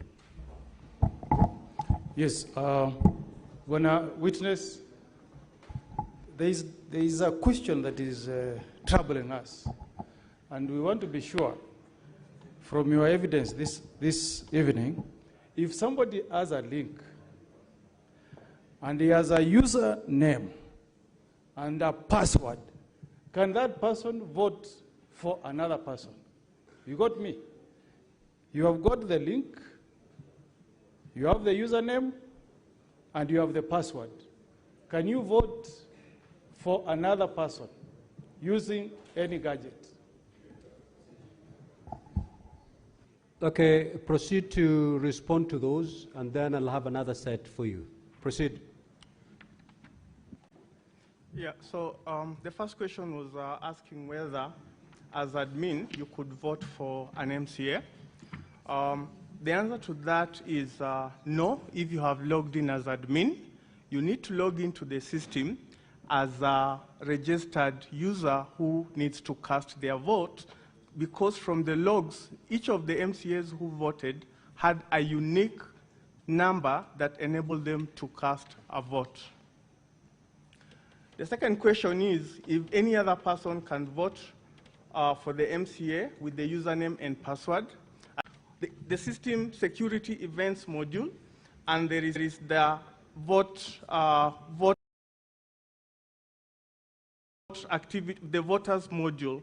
So to address issues of source IP, as had been earlier questioned by the other council, we managed to actually map each of the vote cast with the IP, because this was an aspect of contestation that the logs that we have do not have IP addresses. But from the annex that we have provided here, from the voting module and the system events, you can be able to correlate this based on the unique user ID and the timestamp under which that particular activity did happen. And this is basically to ascertain that MCA so-and-so cast his vote at this particular IP address and this particular timestamp. The other question was, if I have an ID, and it was actually an issue of clarity where I was being told that it is common knowledge that within the county, ID and passwords are already circulated. My response to that is not within my knowledge, because it's unique to the county, and I wouldn't have really known, because it is a culture issue within the county if that is their practice. I was also asked to ascertain the link and the voting process. As a practitioner within this field, we are guided by principles. And just to make sure that we were doing a good job to this assembly, we made sure that there is a checklist that assists the county to conform to standard global practices and standards, as I had indicated within my opening remarks, which is the Information Security Standard, as well as the ISO standards, and any other data protection, as well as Computer Misuse and Protection Act. So we are guided, and we provided that checklist to the head of ICT for the county, who responded in affirmative, and we have been able to receive some of those documentations to validate our report.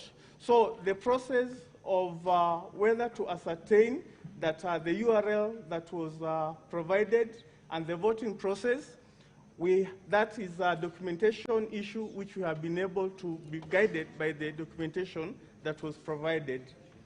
The other question was, we identify the number of users, the identity of users who are able to vote for each other. As I have said, you can only vote for each other if you have that particular MCA's IPPD number and the password. But with the link alone, you cannot be able to do that. The issue of 9 people voting, I think the senator was asking whether that can be a proof of concept within the House. It is upon the Speaker to decide. Then the last question was, with the link and password and username, can you vote? Yes, that is the answer. You can vote if you have both 3 parameters together. Thank you. The question by Senator Richard Onyonka. I responded, sir. Okay. Yes. Mr. Speaker, I think you understood where I was.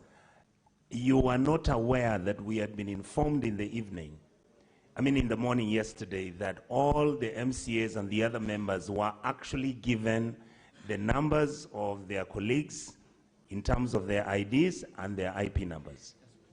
So if that is the case, is it true, or do you then think it is possible that somebody could have voted for somebody else? Mr. Speaker, I think with that information where you have user's ID and user's password, it is possible for you to vote on behalf of another person. Senator Chiranke. Mr. Witness, I've looked at Annex number 3, page 17, and of course your response. So in this, you can confirm that the 33 MCAs voted in the affirmative of the motion. Is it true? And was the system compromised as per your understanding in your expertise? I thank you, Mr. Speaker. Senator Boy. Senator is, yeah, then log out, Honorable Senator, please. Yes, Senator Fak, you may proceed. Thank you, Chair. You said that given the fact that the login credentials were shared amongst all the members of the Assembly, and that somebody could have voted, for instance, I could have voted for Mr. Senator Issa Boy, and then was it possible for me to vote for Senator Boy, for instance, and also vote for myself, given that I have the credentials of both senators? Thank you. Senator Mungatana. Thank you, Mr. Speaker. Mr. Speaker, I want to refer the expert to page 5, Roman 5. There's a statement there where he says, towards the end of Roman 5, that there is no evidence of multiple voting, neither is there evidence of other compromise of the voting system and or any impropriety in the voting system and process.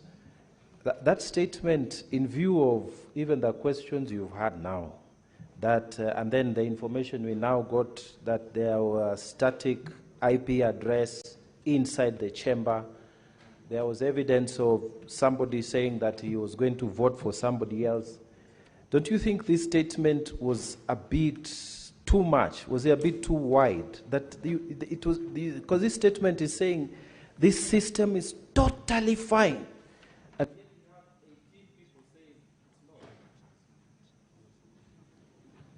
Senator Professor Tomojanda.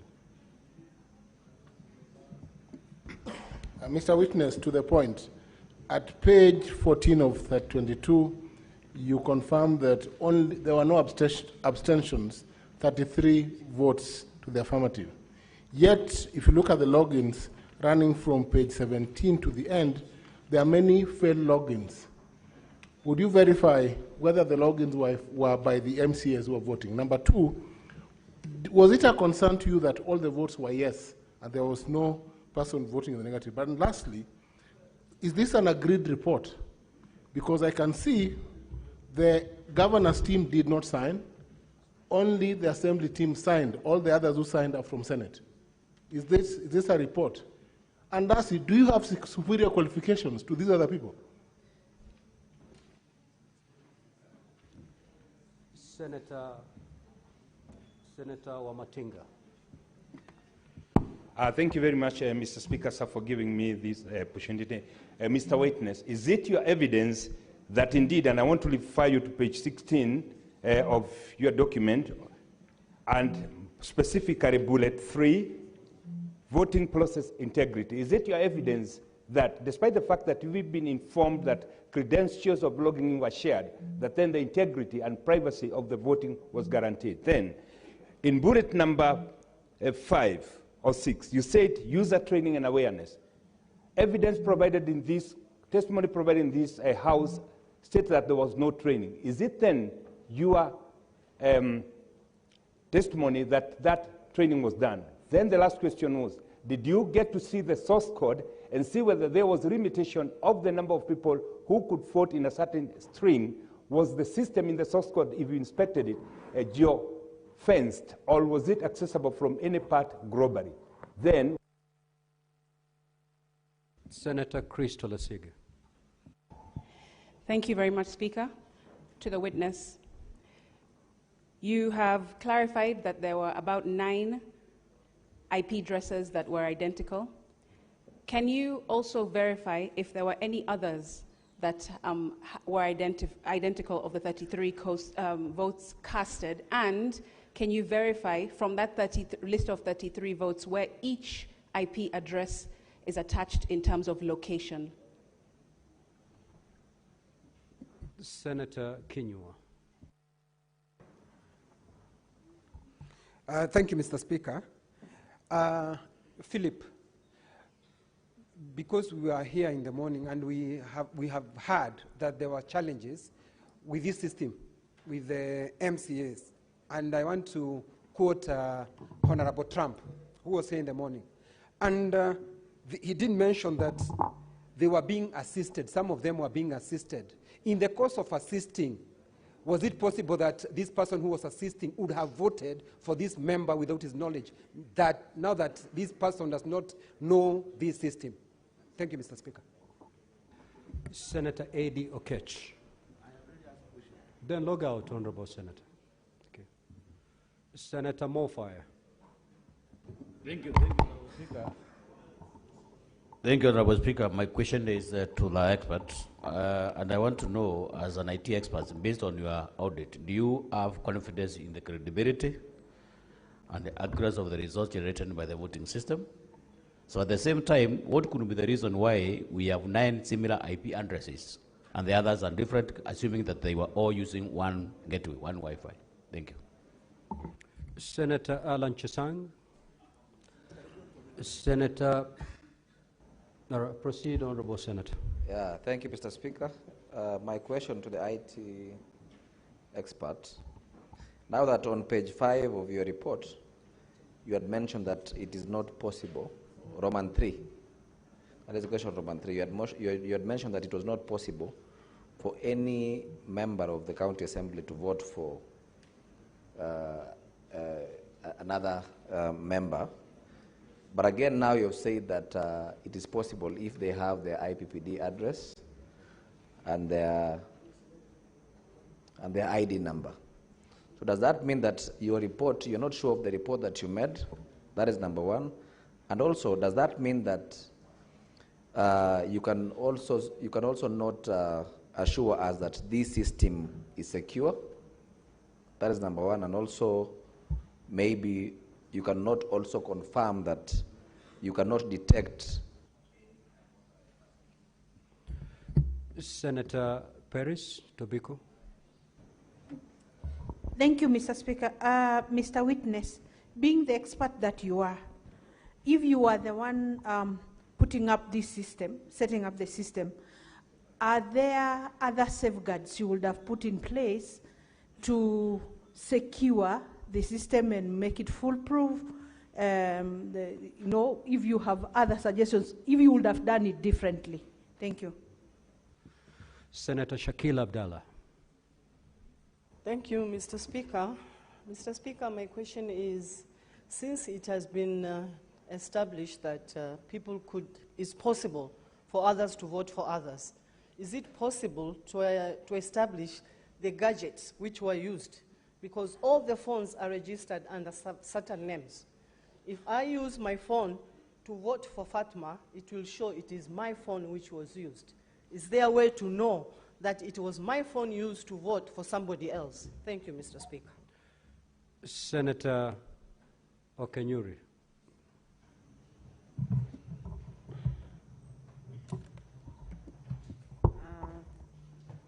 Thank you, Mr. Speaker. I would also wish to know on how long the system was open to allow members to vote. And finally, how do we know if the 9 people who are voting was one person who was voting 9 times? Thank you. Senator Olekina. Thank you, Mr. Speaker. Mr. Speaker, I just want to refer back the witness to the report. And I note that specifically on number 9, that the following persons were in attendance: Mr. Philip Irode, Mr. Joan Mukeire, the Office of the Governor, there was a council, and then there was an ICT advisor from the Mr. Weldon Langat, including the County Assembly, Alfred Korir Kimutai, Mr.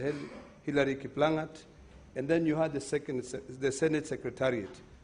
Mr. Zakayo Mogere, Innocent Baya, and Ms. Marianne Karanja. The question that I want to ask you is very simple.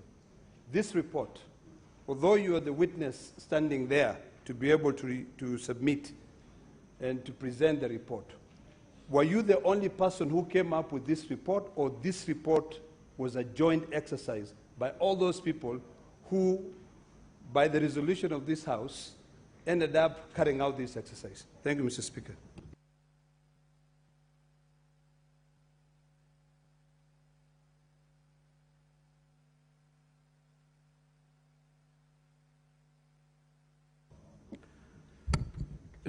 Senator Ledama, just look at the report. The owners of the report are two, and they signed it in the presence of others. If you look at page 5 of 2022. Nevertheless, the witness will respond to your question. Nevertheless, the witness will respond to your question. Senator Hezana.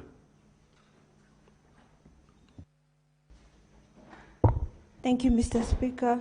And I rise to inquire from the witness on why there is an IP address appearing to have voted thrice, contrary to the IP address that they had indicated was supposed to be the one to vote. And I take note of that because it has voted yes thrice. Thank you. And I'm talking about the IP address 154.159.237.85. Thank you. Senator Kisang. Thank you, Honorable Speaker. Honorable Speaker, my question is on the last terms of reference for Philip. You were told, is there any evidence of multiple voting or compromise? I don't know, did you make use of these particular terms of reference to check if the system can be penetrated by hackers from outside? I don't know if you did, you attempted to penetrate the system so that for our comfort, we know the system is secure. Senator Mbugua. Thank you, Mr. Speaker.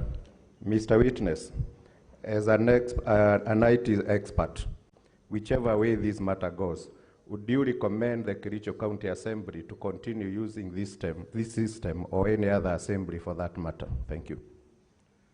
Senator Tabitha Mutinda. Thank you. Mr. Witness, you said that you received a letter from Senate in order for your authority to be able to undertake this process. This letter was addressed to who specifically? Because just need to understand the 2 hours that the council talked about, then who was really addressed, the letter was addressed to who. Then secondly, this report that you've tabled, did it need any consensus for it to be valid? Number 3, do you think that this system for Kericho County is a valid system that can continue to be used? It's a system from your own expertise that you would recommend that they continue using. Lastly, is that the MCAs that were... Senator Mundigi. Asante Bwana Spika. Ningetaka mkurugenzi atuelezee kulingana na MCA, kuna pahali wanasema walitumia dakika 5 wakaongezea dakika 2 ikakuja na singine ikakuja dakika 11. Sisi hapa Senate wakati speaker anataka tofauti anatuambia toa kandi na uingishe na uweke namba uweze kufuti, na kama imemaliza dakika kidogo kama haujaweza kuweka la ama ndio unakuta inaenda inapotea. Hii gadget ya Kericho kwani iko namna gani? Kwani iko tofauti na gadget zile zingine kama haijakuwa tembandi nayo? Senator Kibwana Hamida.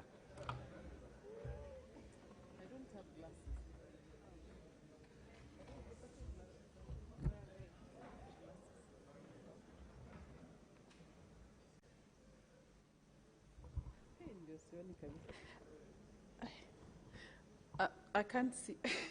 Let me wear my glasses. Let me get my glasses. Are you reading somewhere? No, I wanted to Then look speak. We need your mouth, I was not your looking eyes. I was looking at the numbers. I was looking at the numbers in the report. Let me wear my glasses. Glasses zangu zimeenda.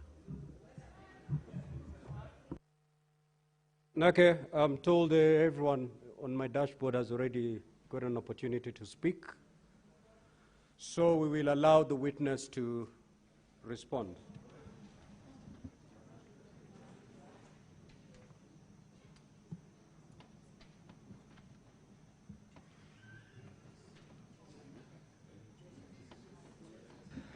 Witness, I've given you the go-ahead to respond. Thank you, Mr. Speaker. I'll try and answer them in the order that they came through. I have quite a number of them. The first one was clarification if at all 33 MCAs did vote. And our response to that question, Your Honor, is yes, it's an affirmative. Power his microphone and put it closer to his mouth, please. The first question was if at all we can be able to clarify that at all the 33 MCAs were able to vote within the system. And of course, our response to that based on the finding is yes, 33 MCAs did vote. We've provided evidence for that as per the logs provided within the system. The other question was, and this question has been repeated severally, whether if you have the link and you have the password and you have the username, you can be able to vote. And we have confirmed, yes, you can be able to vote for one another. However, the link was being sent to an individual user MCA. Therefore, once you receive your link, you are able to vote if you only have your username and your password. The other question was, if the system is okay based on the question 5.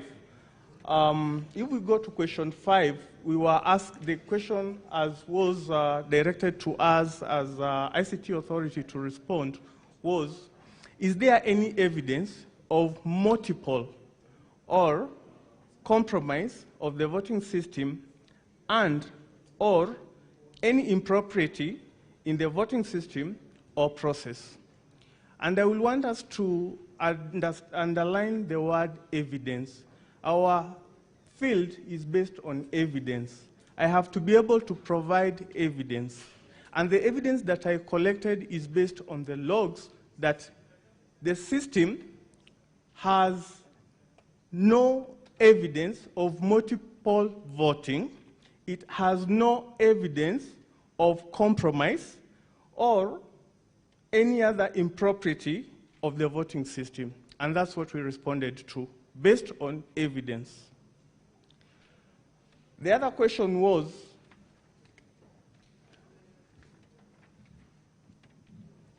from the failed logins. I think there was a senator who asked about failed logins. From the logins, you can actually tell that the system is secure because if you do not have your username and password, it does not let you get through. You need to have your appropriate username and password for you to be able to log in. And from the extracted logs that we have, we had actually even been able to see a number of attempted multiple logins yesterday, which never went through. The other question was, it was on shared credentials. And as I've said, from a practitioner's perspective, we are all taught that your username and password is a personal information that you should not be able to share. And as senators, we are aware of the Data Protection Act, which specifically guides that username and password, or perhaps an ID, is personal identifiable information, and therefore data that is personal.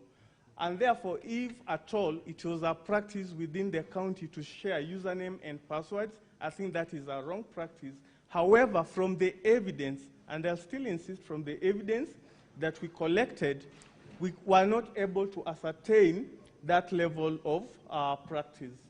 There is a question on training, source code, and I'll respond to this by saying that within the time limit provided, we were here at 2, we were meant to provide a report at 6, and I have said we zeroed our response towards answering the 5 questions that were posed to the ICT Authority CEO, which meant that we look into the system, the exposed interface of the system, the voters module, the hosting architecture of the system to be able to gather enough evidence to respond to those questions.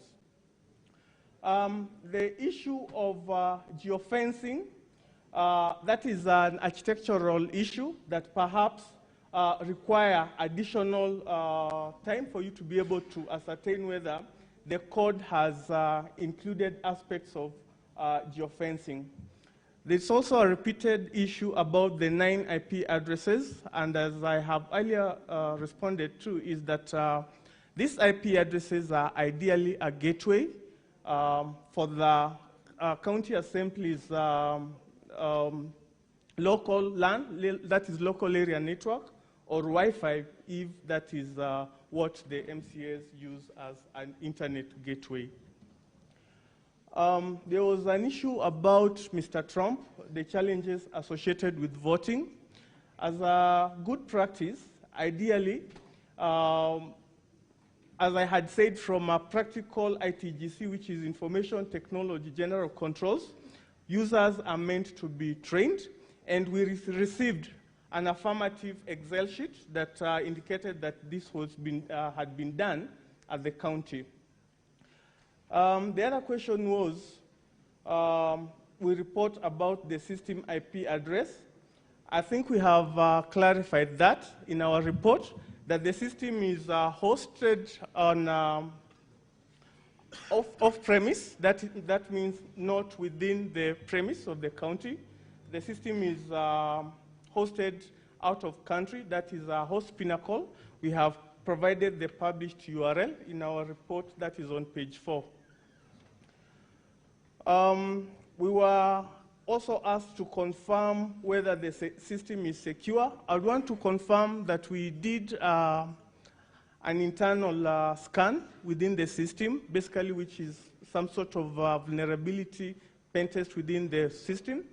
And I can confirm within this sitting that the system as it is secure, and that was actually demonstrated by the logs that we printed, which indicated quite considerable number of failed attempt logins. The other question was, if you were to be the one setting up the system, what would you do? As a practitioner, there are guidelines and frameworks that we define that guide us on how best to set up the system. And we are guided by, of course, governance practices, the system value, the proposition, the return to the users, as well as good practice around security, resilience, and, of course, data privacy. So I will make sure that all that aspects are inbuilt within the system, which is ideally what we were looking into when we reviewed the system. The other question was in regards to the MCA's phone devices, IP addresses. As I had said earlier, if the MCAs were using the system with their devices and using the local gateway, which is the Wi-Fi, they will all resolve to one IP, which is the outward-facing IP, which is ideally what some of the senates have addressed. And when we looked at these IPs, they are actually local ISP service providers, including our Safaricom, Airtel, and the likes. There's the question that was asked around system, if you are able to allow members to vote. I think I have indicated that you can only vote if you have the URL, and the URL, once you vote, it deactivates. So you cannot cast your vote twice. There was the question on whether this exercise was a joint exercise. I think I would want to answer that this is our report. Myself and my colleague, my senior information security analyst, Joanne, we sat here yesterday from around 4 to late in the night preparing this report. And I think it is our responsibility to sign the report. Any other person had no obligation to sign it. They can sign it if they so wish. Otherwise, it was our report which we were presenting to the clerk's office.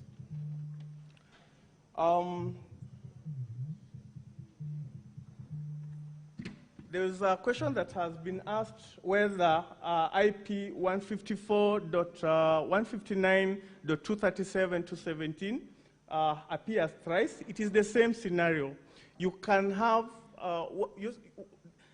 the architecture of mobile devices is when you are moving within the base stations, each base station has an IP address. So whether you are within the premises of a base station, you will definitely have one IP address if you are on a different ISP, if you are on the same ISP provider.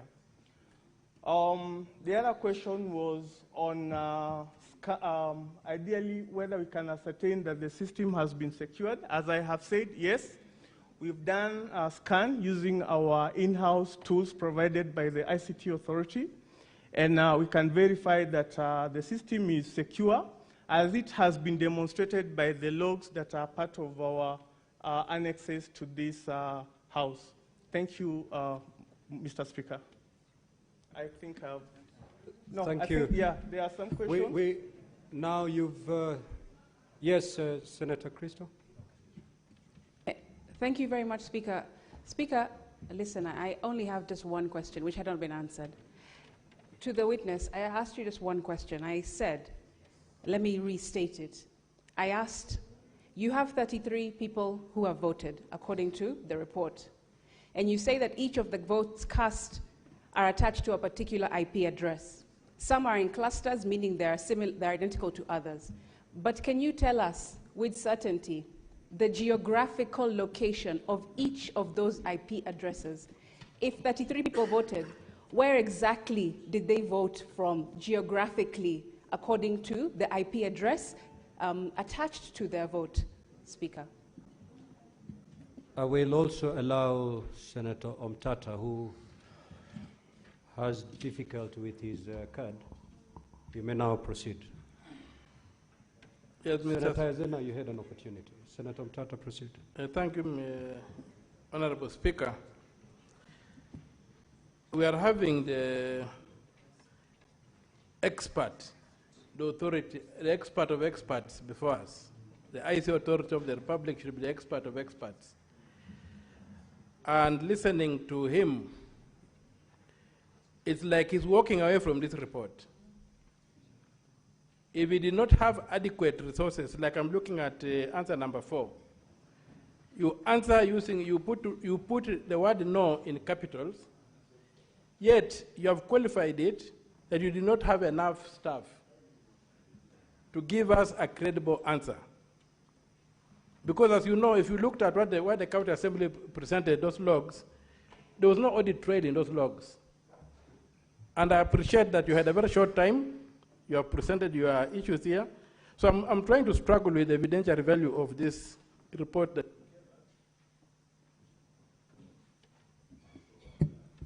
Give the senator half a minute.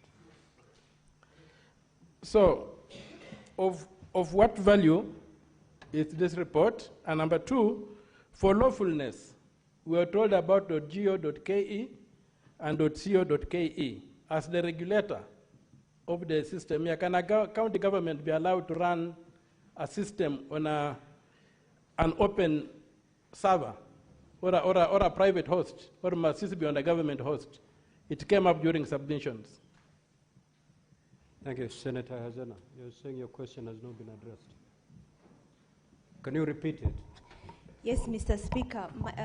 The question has not been answered because I asked how come there were 3 MCAs who voted using the same IP address, and he has said that it was, if one person is using their phone and moving around the vicinity into different locations, that it will use the same IP address. But this is 3 different MCAs from the code of the MCA. Thank you, Mr. Speaker. Okay, 5 minutes, conclude, witness. Thank you, Mr. Speaker. I'll continue responding to the questions because I hadn't addressed all of them. There was a question that asked to whom the letter was addressed to. The response to that is the letter was addressed to our PS, who's the PS State Department for ICT and Digital Economy, requesting the ICT Authority CEO to nominate officers. Then there was a follow-up question regarding whether the report required consensus. Our response is no, because it is based on evidence that we have collected within the environment that we were working on. There was a follow-up question whether the system is valid. Yeah, I think if the system is valid and up to date, and the answer is yes.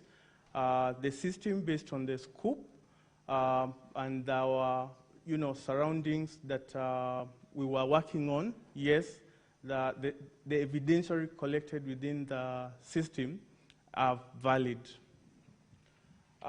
There's a question that has been posed by Senator Mtata asking about the response to question, I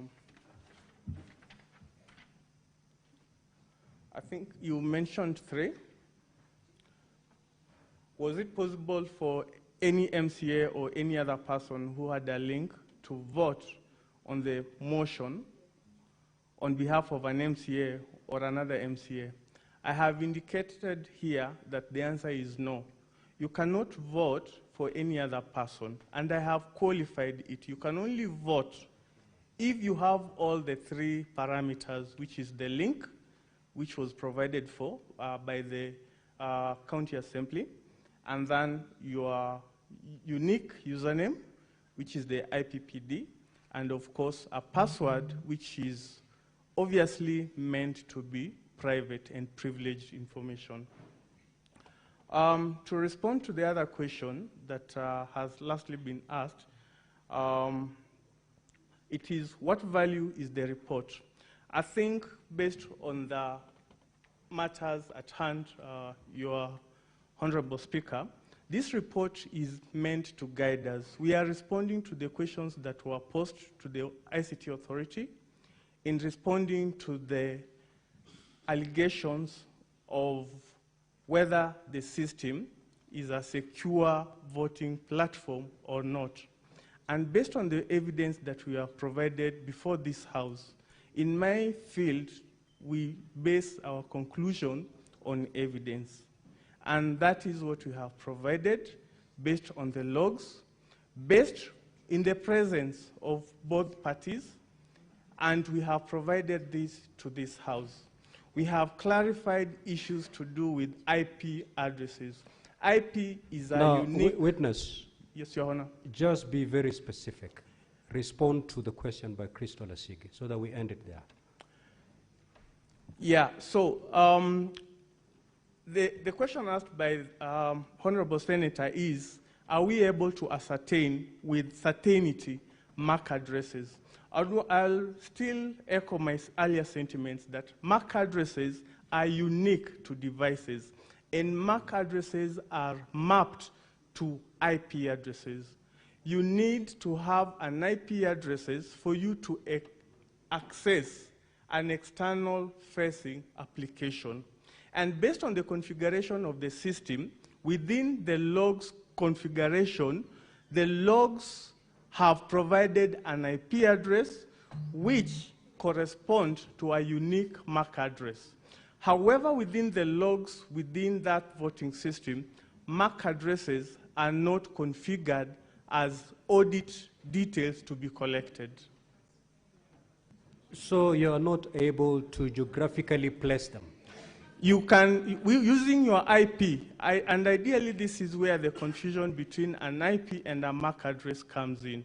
A MAC address does not give you an IP a location, but an IP address gives you an IP location. And that is why we have used the IP addresses to confirm that these IP addresses were within the geographical location of the county assembly, because these are base station IPs. Order. Let the witness respond, Senator Hezen and Senator Christo Lasige. Just conclude, witness.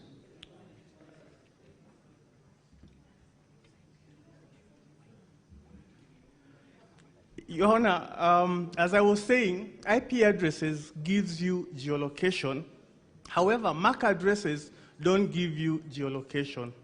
And based on the architecture of some of the systems we have, we only collect the outward-facing IP address. This basically means that that system is exposed to users outside. So you don't expose your internal IPs, but you expose your outside IPs. And the IPs that we have identified here are ISPs that belong to local ISP providers, as we have indicated, Safaricom, Airtel, and any other ISP within that geolocation, Your Honor. Okay. So assuming the senators vote the way Kericho did, and they're all seated inside the chamber here, so they will still have different IP addresses. If they're all seated here, voting the Kericho way, will they still have, they will have different IP addresses? So depending on if your system that you are using is a web-based system that has to be accessed online, and the way the network has been, there is a principle called network address translation. You assign a system an internal IP. Then you assign your gateway. The gateway, for example, is this door.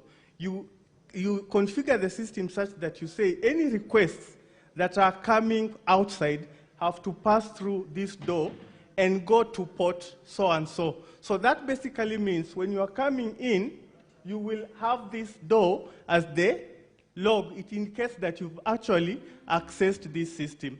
Then you'll go and sit at a certain place. So that is basically assigning an IP and a service to a system. So we will all have the same IP if it is an external-facing application that has to resolve using an external-facing IP address, Your Honor.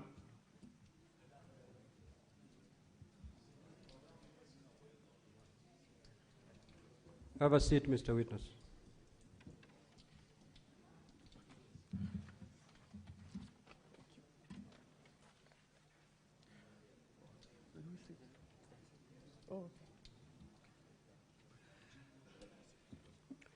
Now, honorable senators, having heard the expert, we will now proceed to the closing statements. We will start with the county assembly. You have 60 minutes to do so.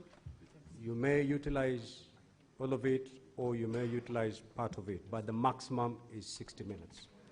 Likewise, the Council for Governor, you have 60 minutes to also make your closing statement. You may proceed. Your time starts running from now. Thank you, Mr. Speaker, sir.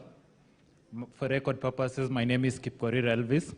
I will make the closing submissions on behalf of the County Assembly, and I will take the first 25 minutes, after which Learned Counsel Mr. Ongoya will take the remainder of the time. Mr. Speaker, sir, honorable senators, exactly 15 years ago, Kenya embarked on a transformative journey in its adoption of a devolved system of governance. This was an answer to an enduring desire by many a Kenyan who earnestly yearned for public services closer to them. Indeed, honorable senators, devolution has been mooted as the genius of the 2010 Constitution, as it marked a complete departure from the previous system that had been characterized by marginalization, mismanagement of resources, runaway corruption, amongst other challenges. The term of the present governor, the governor that is on trial today, Mr. Speaker, sir, honorable senators, has marked a silent retreat to that dark past. Mr. Speaker, sir, honorable senators, county governments hold the key to effective service delivery. The expectation of the people is that county governance would enhance efficiency to their benefit and not for the self-aggrandizement of the governor. As the County Assembly has demonstrated, the governor's debut in office was marked by the invasion of a private citizen's property, the tearing down of a fence, and its designation as a dump site illegally, Mr. Speaker, sir, and honorable senators. You will recall that when video number KCAV11 was played, the video was taken barely 2 days after the governor was sworn into office, and that is the first thing that he did in announcing that there was a new sheriff in town. Mr. Speaker, sir, honorable senators, the facts of the matter before you and the evidence that the County Assembly has led disclose a sorry tale of maladministration and a failure of moral courage. To paraphrase William Shakespeare, Mr. Speaker, sir, honorable senators, something is wrong in Kericho. It is our submission that the County Assembly of Kericho has made an overwhelming case of bad behavior on the part of the governor. A classic betrayal of the trust bestowed on the governor by the residents of Kericho County. And Mr. Speaker, sir, honorable senators, the question we pose is whether bad behavior should attract any consequences. And the answer to that is in the affirmative. Those who are sent to public office, Mr. Speaker, sir, honorable senators, and elect to betray the trust that the people have placed in them, like the governor on trial today, ought to be impeached. Mr. Speaker, sir, honorable senators, impeachment is a constitutional instrument rooted in the Constitution of Kenya, Article 181, and is designed to protect the sanctity of public office and the interest of the people. The process before you today is therefore an affirmation of the supremacy of the rule of law and accountability of elected leaders. Briefly, Article 181(4) sets out the grounds upon which a county governor may be impeached or removed from office. The first one is gross violation of the Constitution or any other law. Secondly, there being serious reasons to believe that the governor has committed a crime under national or international law, abuse of office, physical or mental incapacity to perform the functions of the office. These requirements are mirrored under Section 33 of the County Governments Act, Mr. Speaker, sir, and honorable senators. And there is jurisprudence that confirms that the impeachments must be based on evidence presented and not on minor procedural errors or political differences in the county governments. This is a sui juris process, Mr. Speaker, sir, honorable senators, and it is not about the criminality or culpability, but the accountability, political governance, as well as political responsibility of the county governor. The standard of proof in our humble submission is that it is neither beyond reasonable doubt nor on a balance of probability. It is slightly above a balance of probability, but below that of reasonable doubt. At the core of the charges the governor on trial is facing is the theft of public funds. Resources entrusted to the governor for the benefit and development of Kericho County. And the evidence presented before this House, Mr. Speaker, sir, honorable senators, paints a damning picture of misappropriation of public funds which have been placed in the hands of the governor to manage and oversee on behalf of the residents of Kericho County. Mr. Speaker, sir, honorable senators, you will recall that on 30th June 2023, a grisly road accident occurred at Londiani Junction involving a truck that lost control and rammed into small-scale traders and other road users, claiming the lives of at least 52 citizens. You may also recall that in response, the national government and the other emergency response teams mobilized resources to help the families of people who had lost their lives and those who had been injured. Mr. Speaker, sir, honorable senators, the County Assembly of Kericho has led evidence of how the funds meant for the victims of the Grizzly Road accident were misappropriated with the blessings of the governor who is on trial today. The County Assembly's witness, Mr. Kiprotich Rogony, and the mover of the motion at the County Assembly confirmed this on the witness stand and also by the affidavit evidence that is contained in the County Assembly's bundle of documents. The evidence, Mr. Speaker, sir, honorable senators, demonstrates that on the 15th of August 2023, the governor of Kericho compensated the victims of the Londiani accident from the county emergency fund to cover up for the funds raised by the public and which had been misappropriated by a committee he had formed to steer the funds drive, and without a cogent explanation of how the funds publicly raised for the victims had been expended.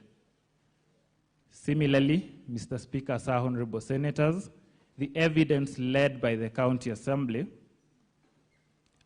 is that on the various dates between the 4th of July 2023 and 9th of July 2023, the governor engaged in acts which grossly violated the provisions of Articles 10, 73, and 75 of the Constitution, and Sections 29 and 34 of the Leadership and Integrity Act by overseeing the misappropriation of funds raised for the victims of the accident at Londiani, in which over 9 million shillings of publicly raised funds were lost. Mr. Speaker, sir, honorable senators, I invite all of us present in this chamber this evening to pause in harsh memory of those who lost their lives in Londiani, but whose dignity endures beyond their graves. For what injustice, for what deeper wound would be inflicted on the families of the victims, Mr. Speaker, sir, honorable senators, than to rob them of the meager allocations from the funds that were raised by members of the public, including some of us present here today, Mr. Speaker, sir, honorable senators. The dead do not protest, but how insensitive, Mr. Speaker, sir, honorable senators, would one have to be to trespass where sorrow has already claimed its toll? Mr. Speaker, sir, honorable senators, the governor has reneged on his undertaking to implement the report of the County Assembly ad hoc committee on the Londiani accident and the misappropriation of funds that followed the accident. There is evidence that the governor expressly supported a petition by those implicated in the County Assembly's ad hoc committee, and the cases that the County Assembly cited were Kericho ELRC petition number E006 of 2023, Dr. Wesley Bor and 5 others versus the governor, Kericho County Government and 5 others, and Kericho ELRC E014 of 2023, Victor Tum and others versus the governor, Kericho County Government and others. Mr. Speaker, sir, honorable senators, the governor has allowed himself, and the County Assembly has led evidence to this effect. The governor has allowed himself to be a master of doublespeak in grave matters, and this has been in violation of Article 73 of the Constitution, which demands that at all times he demonstrates respect to the people and conducts himself in a manner that brings dignity and honor to the office that he holds. Mr. Speaker, sir, honorable senators, the governor's response to this allegation is that the lost funds were occasioned by, the loss of the funds were occasioned by the people other than him. He then tells you that he has no power to take disciplinary action recommended by the County Assembly's ad hoc committee on the misappropriation of the funds meant for the victims of the Londiani accident. Surely, the governor cannot have the grapes and the wine. Mr. Speaker, sir, honorable senators, the County Assembly has led evidence of how on 14th of February 2023, the governor launched an initiative in Kericho called the Kazi Mtaani Initiative. In so doing, he drew public funds without a proper legislative anchor, public participation, prior approval by the County Assembly or the Controller of Budget, or the Budgets and Appropriations Committee. And Mr. Speaker, sir, the Honorable Kiprotich Rogony, who testified on behalf of the County Assembly, confirmed in his testimony that some contractors engaged by municipalities were not in the list of pre-qualified suppliers, and that the companies that were paid, yet they were not in the list of pre-qualified suppliers, included Citron General Works, Iglaris Company Limited, Edkiche Investments Limited, amongst others. Mr. Speaker, sir, honorable senators, evidence has been led to demonstrate that between January 2025 and July 2025, the governor aided, abated, or condoned the fictitious payments for goods or services which were neither delivered nor done. Resultantly, the county government of Kericho lost approximately Kenya shillings 85,704,522.90 from the payments allegedly made for 1, proposed repairs, redecoration and re-roofing works done to council houses at Kipkelion West Sub-County, next to the Sub-County Administrator's Office. Mr. Speaker, sir, honorable senators, you were shown photos of houses at Kipkelion contained at volume 6A of the County Assembly's bundle of documents, for whose repairs, redecoration and re-roofing a sum of Kenya shillings 2,999,000 was paid to Debral Ventures Limited. The report of the County Assembly Ad Hoc Committee on Fictitious Payments and the testimony of Honorable Albert Kipkoech confirmed as much. Mr. Speaker, sir, honorable senators, the County Assembly of Kericho has tabled before the Senate evidence of local supplies orders that were generated on 20th of February, printed on the 25th of February, 2025, and signed on the 21st of February, 2025. It was demonstrated that the LSOs were prepared way after the payments had been made, and you were shown that the interim payment certificate indicated a sum of Kenya shillings 2,699,100, yet the payment vouchers indicated that the full sum of Kenya shillings 2,999,000 was paid. Mr. Speaker, sir, no evidence to the contrary has been led by the governor. Evidence has been led, Mr. Speaker, sir, honorable senators, of an event at Chelimo, at a place called Chelimo, which though initially scheduled to be a 5-day event, ended up being a 1-day event. Yet requisitions were made for the 5 days. The County Assembly has demonstrated that contrary to the items listed in the payment voucher, no tea, no snacks, no buffet lunch, or soft drinks were served as alleged in the payment vouchers that were presented. Similarly, there was no public address system with a backup generator or tents that was supplied during the event. Evidence was led of a local supply order in favor of Denby Holdings Limited, which reveals that it was issued on the 20th of February 2025, more than 2 months after the actual event, and more than 3 months after the requisition. That evidence, Mr. Speaker, sir, has not been controverted, and the payments are confirmed by the extracts from the IFMIS, which the County Assembly has supplied to this Honorable House in its bundle of documents. Mr. Speaker, sir, honorable senators, the County Assembly has led evidence of a company called Mengro Products Limited that was paid a retention sum of Kenya shillings 395,028 shillings and 63 cents for a project called Whispers Nyakinywa Road in Kidawa Ward. It has been demonstrated that the road was done in 2018-2019 financial year, and as per the documentation provided by the County Assembly, the Inspection and Acceptance Committee was appointed in September 2024, more than 4 years later. Significantly, Mr. Speaker, Sir, Honorable Senators, the Assembly has produced a staff redeployment memo confirming that the person named as the Secretary to the Inspection and Acceptance Committee, one Lillian Chelagat, was at the time of the report dated 9 September 2024, not working in the said department and only moved to the department on 10th of January 2025, way after the alleged inspection had been signed by her. Mr. Speaker, Sir, Honorable Senators, the County Assembly has led evidence of double payments of retention fees for the same contract.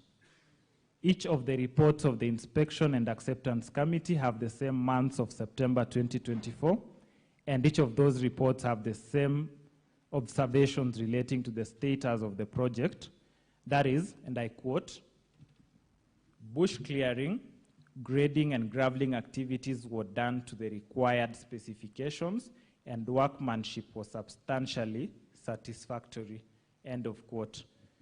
Mr. Speaker, Sir, Honorable Senators, this observation has been made in several reports, notwithstanding the nature of the project and the defect liability period. And the Assembly has demonstrated that payments for these projects were made on the basis of falsified documents.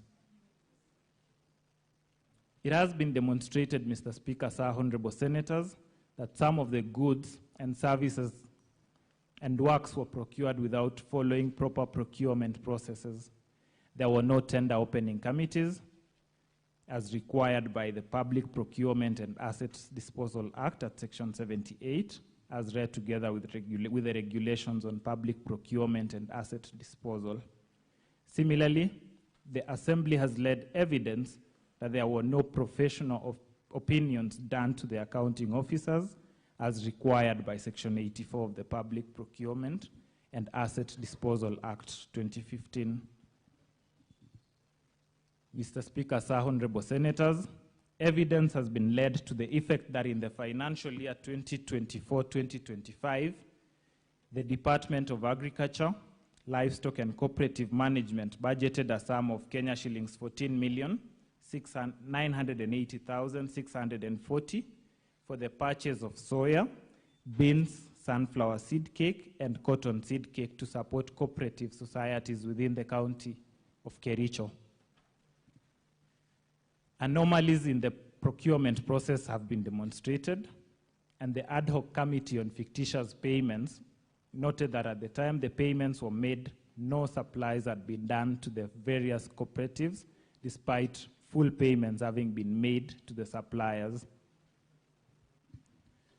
Mr. Speaker, Sir, Honorable Senators, funds allocated for critical services, including healthcare, strategic intervention programs, and infrastructure have been siphoned for personal enrichment and clandestine interest within the county government of Kericho.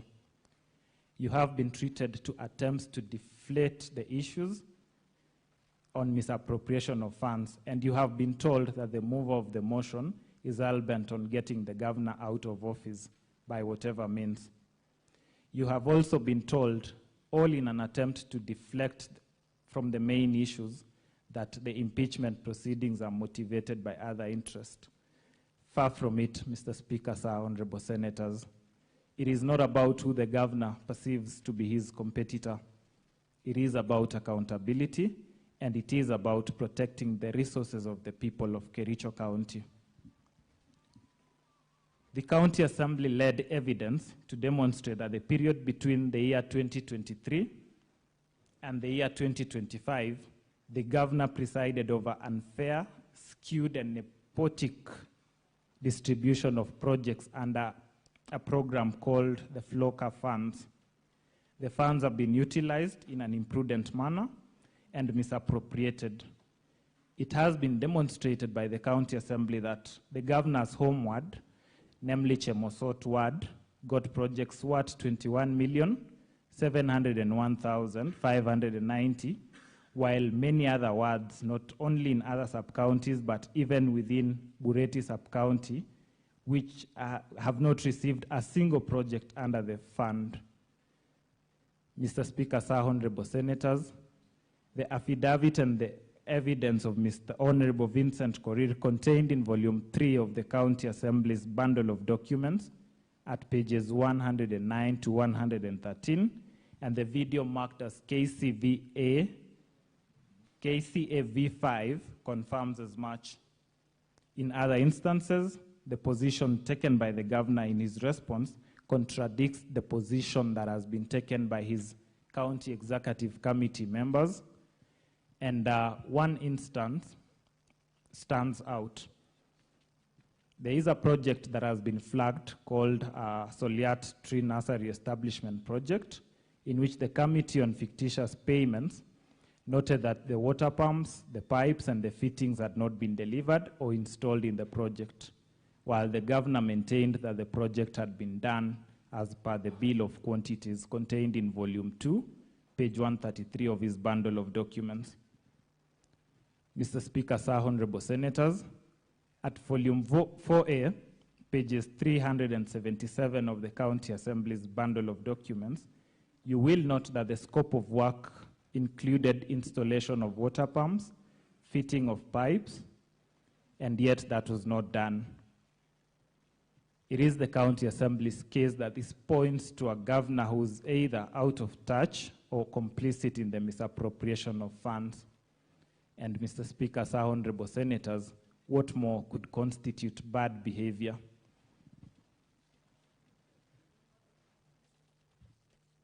Mr. Speaker, sir, honorable senators, on the 3rd of September 2024, the governor engaged in acts of misconduct, gross misconduct, and grossly violated the provisions of Articles 10, 73, 75, 174, and 185 of the Constitution, and abused his office by writing to the Speaker of the County Assembly, purporting to direct the Speaker on inter alia the timelines within which the Speaker should give the chief officers who are summoned by the Assembly for questioning in exercise of the County Assembly's mandate.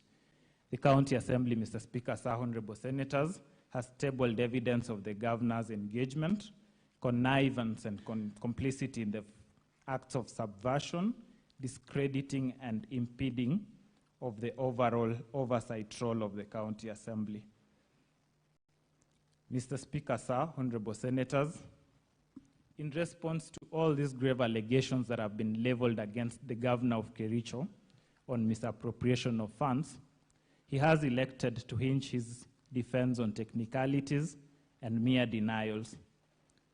The documentary evidence presented, the audit reports, and the testimonies presented by the witnesses who testified before this Honorable House paint a totally different picture. They paint a consistent picture of systemic misappropriation of funds. The gravity and volume of irregularities cannot be explained away by mere administrative lapses. And Mr. Speaker, sir, honorable senators, the people of Kericho have entrusted you to be vigilant stewards of their resources, and they are looking up to you tonight. None of the witnesses the governor lined up to testify on his behalf testified on the substantive charges that this House is investigating.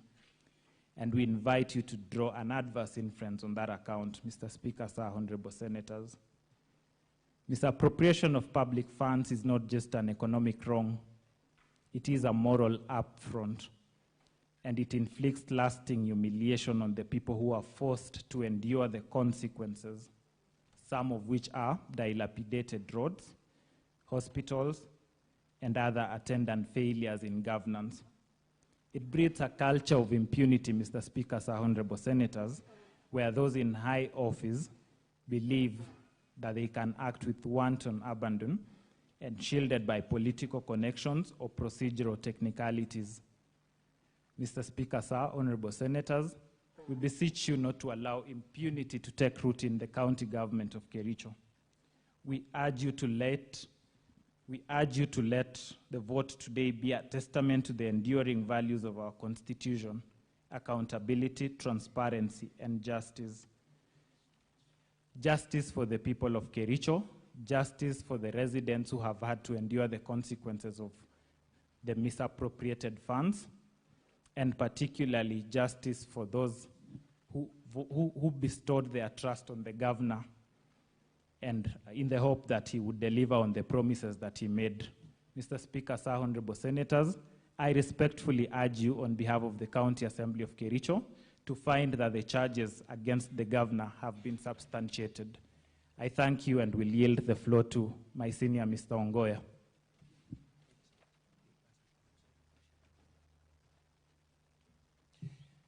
Thank you, Mr. Speaker, sir, and thank you, distinguished senators. For the record, my name is Ongoya, representing the County Assembly of Kericho.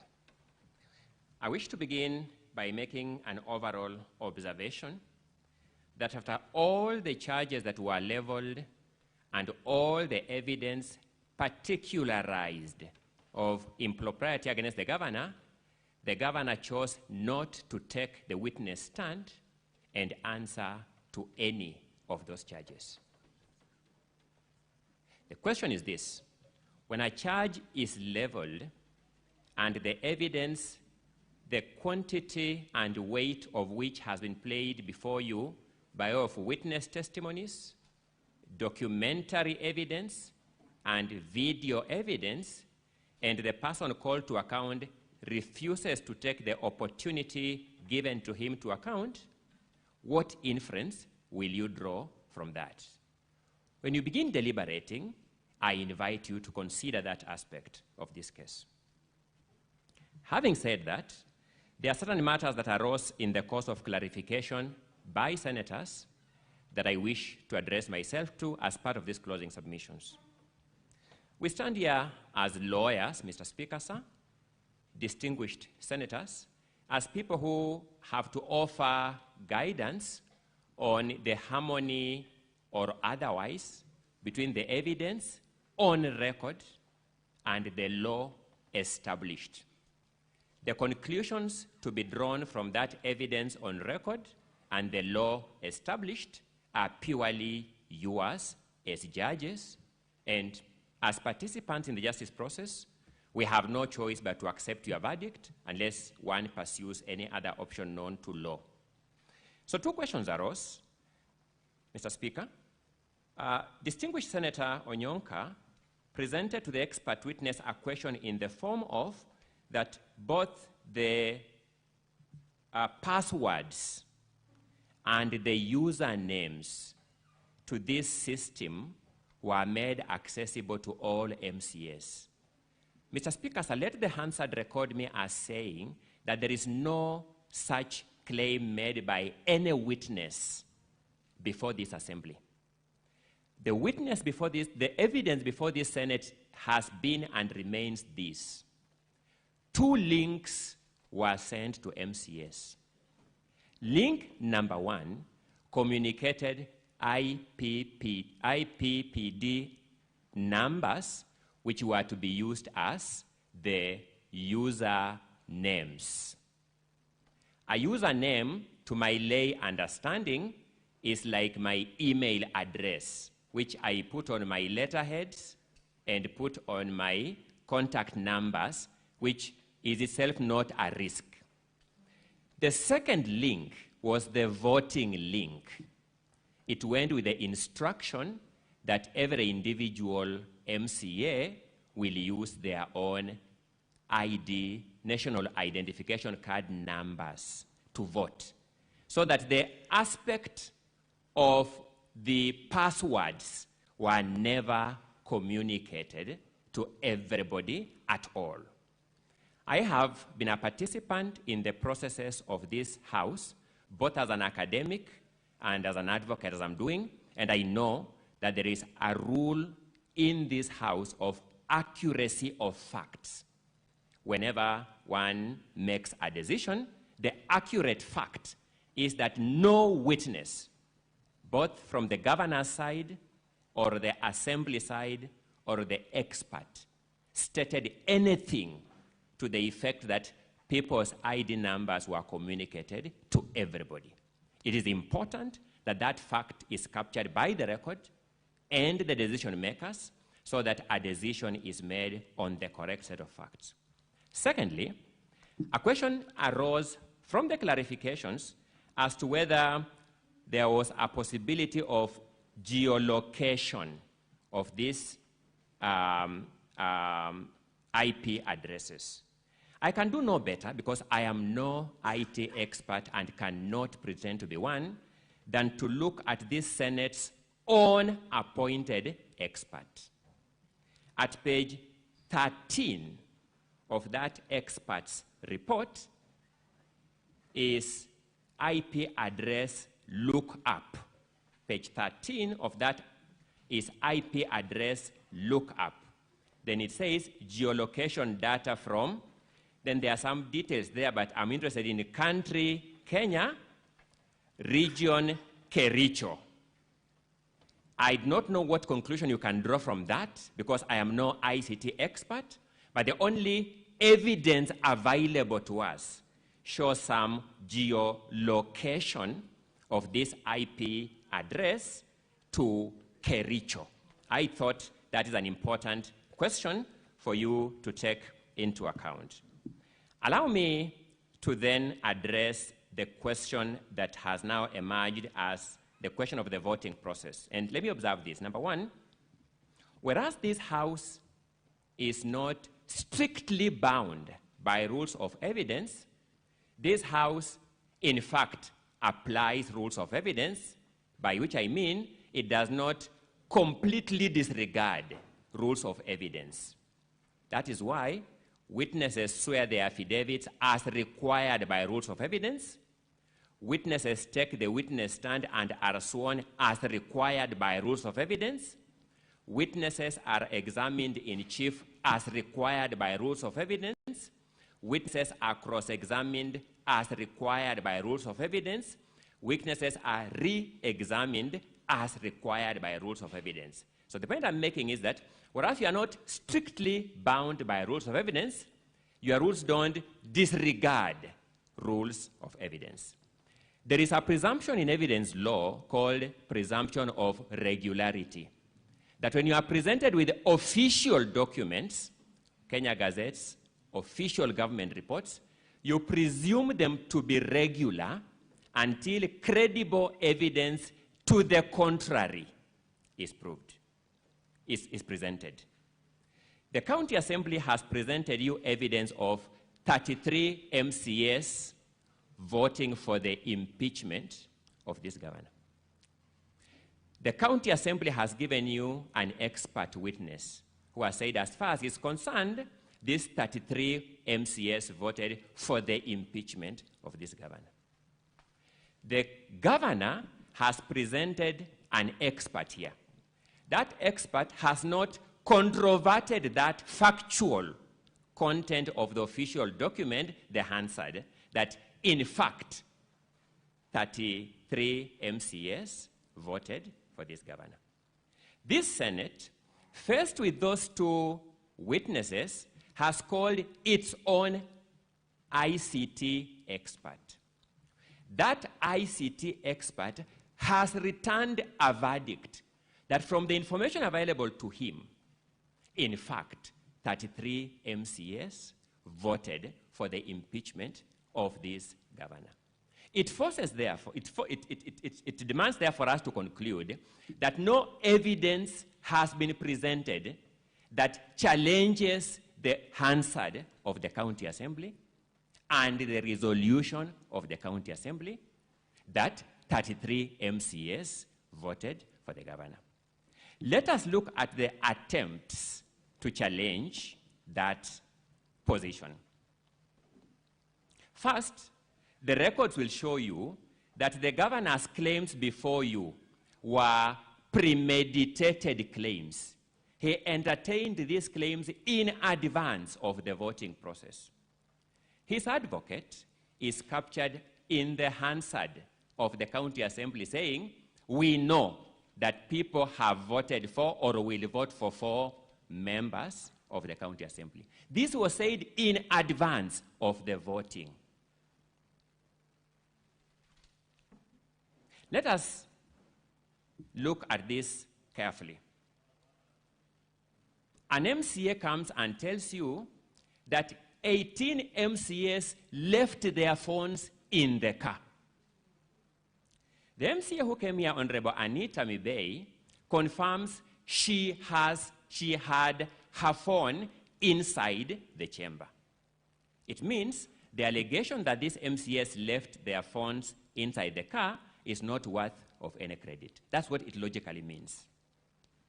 She introduces a new nuance of her phone going off, which was not contained anywhere in the affidavits she presented before this House. All MCAs who came here confirmed that they were all in the House. All the 47 MCAs were present in the House. All the MCAs were given an opportunity to vote. The Speaker announced that all of you have an opportunity to vote, and here is the voting method.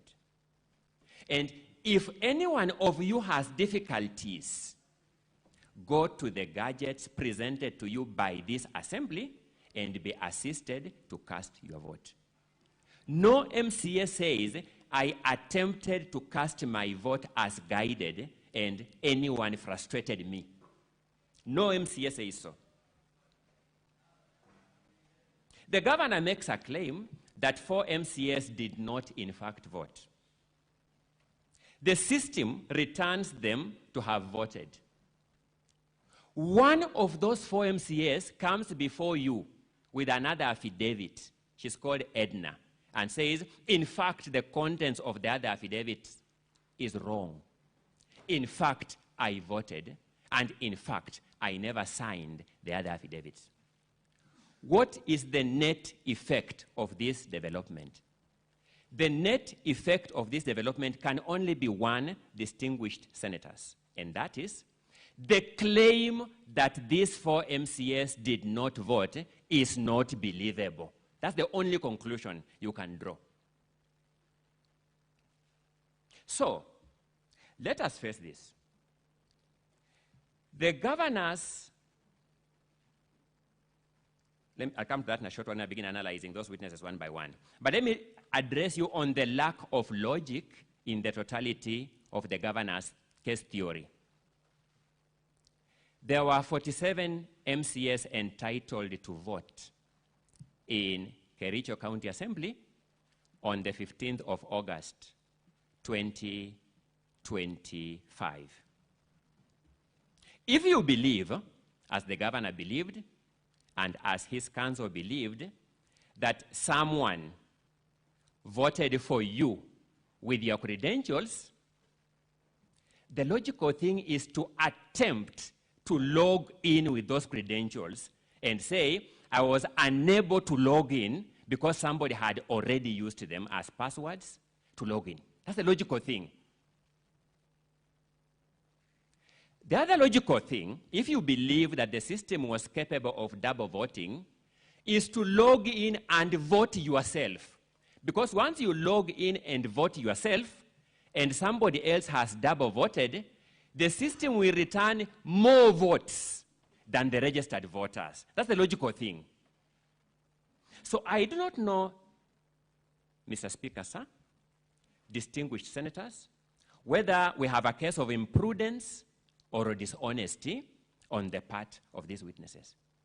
But I want you, when you consider this matter in your own debate, to tell me how somebody will fail to take advantage of these 2 possible and irrefutable evidence creating acts and come and present another one to tell you, I did not vote. And let's face it. These are the very MCAs you saw by your own clip the governor's council at the assembly telling them, stand up and demonstrate you will vote support the governor. One of them says they had met the governor earlier and they had agreed on that position. First, that is legislative impropriety. Will you believe a representative of the people who confesses to have engaged in that conduct?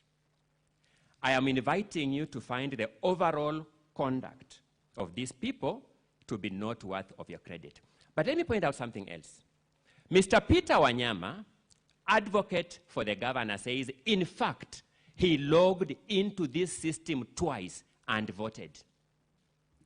The county assembly's expert has not seen that login of his. The governor's own expert today has confirmed he didn't see that login by Peter. The independent expert by this house has confirmed he didn't see that login by Peter Wanyama. It means the governor's case theory is found on a shameless lie that an advocate of the High Court of Kenya, and our profession, Mr. Speaker, sir, thankfully for me, you belong to this profession, and distinguished senators, some of you belong to this profession, abhors an advocate vouching for his client. An advocate presents evidence as presented by witnesses and the law established. But if the advocate himself can take the extreme stance taken by Mr. Peter Wanyama Learned Counsel to present a factual wrong that he logged in this system and voted, a fact which his own witness says, I didn't see it in the logs, a fact which the independent witness of this house, the expert, says, I didn't see that in the logs, a fact which Mr. Peter Wanyama himself was unwilling or unable to take the witness stand and be cross-examined on.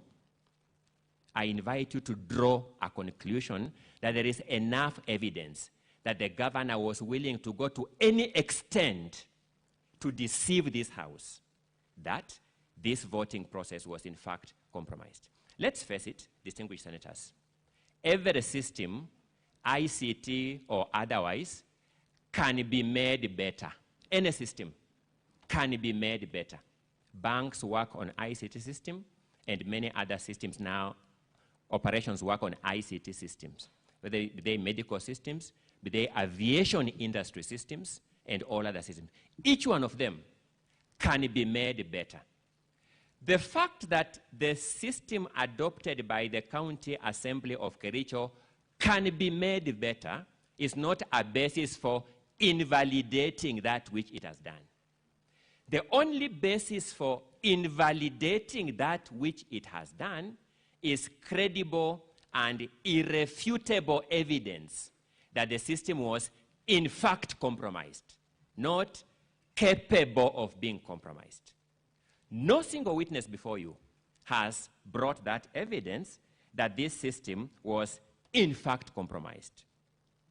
Learned Senior Counsel, Mr. Katwa Kigen, I would reiterate, Mr. Speaker, sir, one of the most courteous counsel that I know, one of the most polite counsel I know, and a mentor to many young lawyers that I teach, came here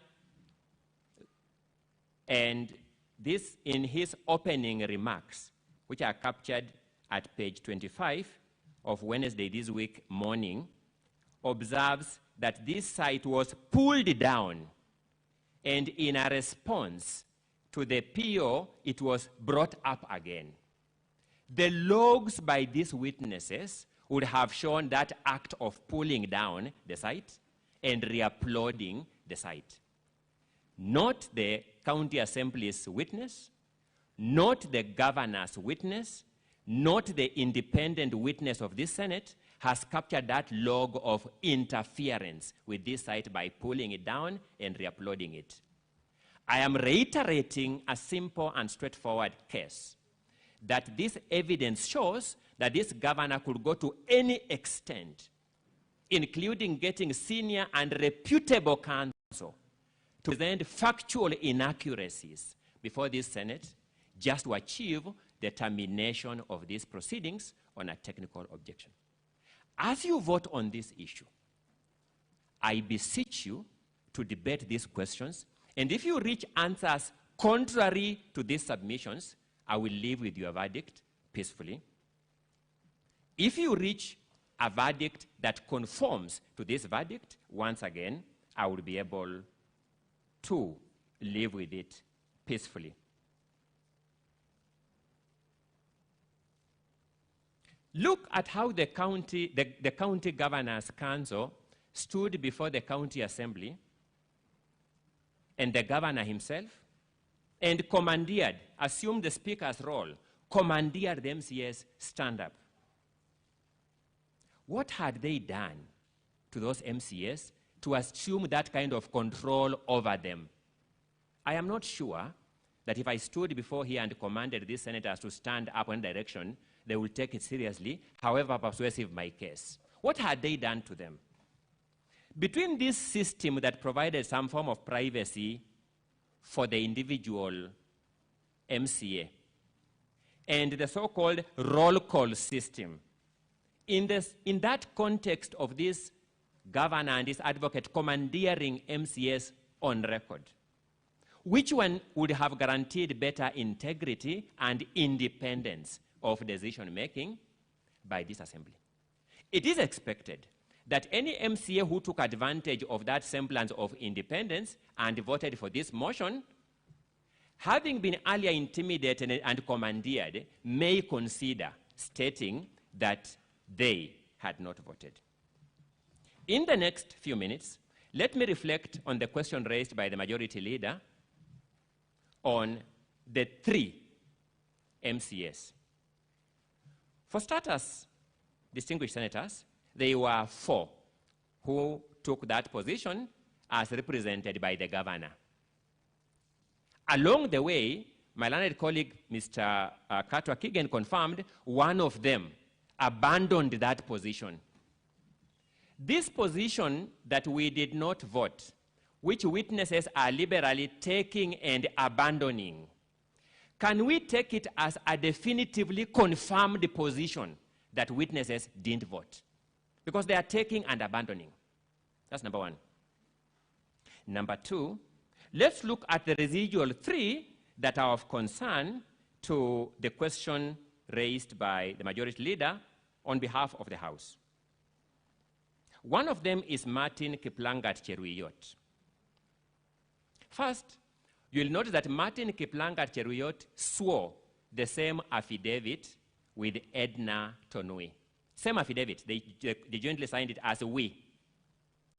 Edna Tonui has now told us, I never signed that affidavit, by her own affidavit. On what basis would we believe that affidavit where one of the owners has disowned? It is said, Mr. Speaker, sir, distinguished senators, that if the alligator came from the sea,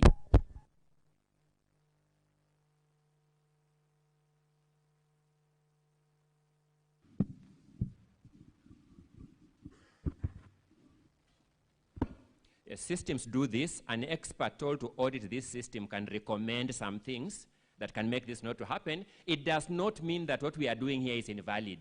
What we are doing here remains valid regardless of this kind of systemic challenges. So I'd said, it is said that if an alligator came from the sea and told you, Mr. Crocodile is sick, you don't say, I am going to the sea to verify for myself. In regard of the affidavit jointly sworn by Edna and Martin Kiplangat Cheruyot, the alligator that has come from the sea, symbolically speaking, and with due respect, is Edna.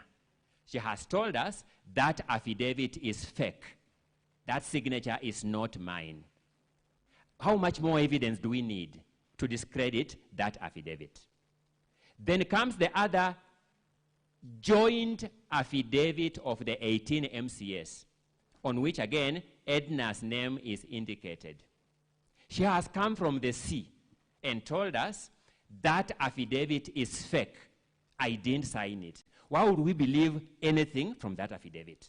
So that would be the approach, Majority Leader, distinguished senators, if I were confronted with that evidentiary question. But that is not enough. That is not enough.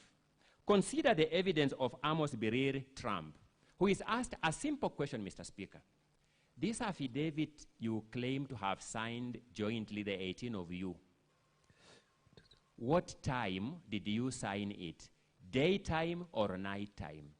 He says he signed it after lunch. It turns out the assembly proceedings went on until past 8 p.m., and that affidavit contains proceedings of the assembly, meaning it could only have been signed in the night. Normal advocates would have closed their offices at that time. They would tell their clients to come back tomorrow. Can we believe that witness who says those things? I say this because what is before you is whether you have credible evidence to disturb the presumption of regularity of the county assembly's Hansard and resolution as communicated to you. Let's then look at this Amos Birir, the Trump. He came here as an old man, stated his age, and initially looked very credible, even to me, initially. When confronted by learned colleague, Mr. Mutuma, in cross-examination, I do not know what your assessment of him was. Let me just say, in my assessment, he struck me as an old man, yes, but not very honest. Simple facts as to whether he has an internet-enabled phone, whereas his affidavit gave us an impression that he had no internet-enabled phone, he was on WhatsApp.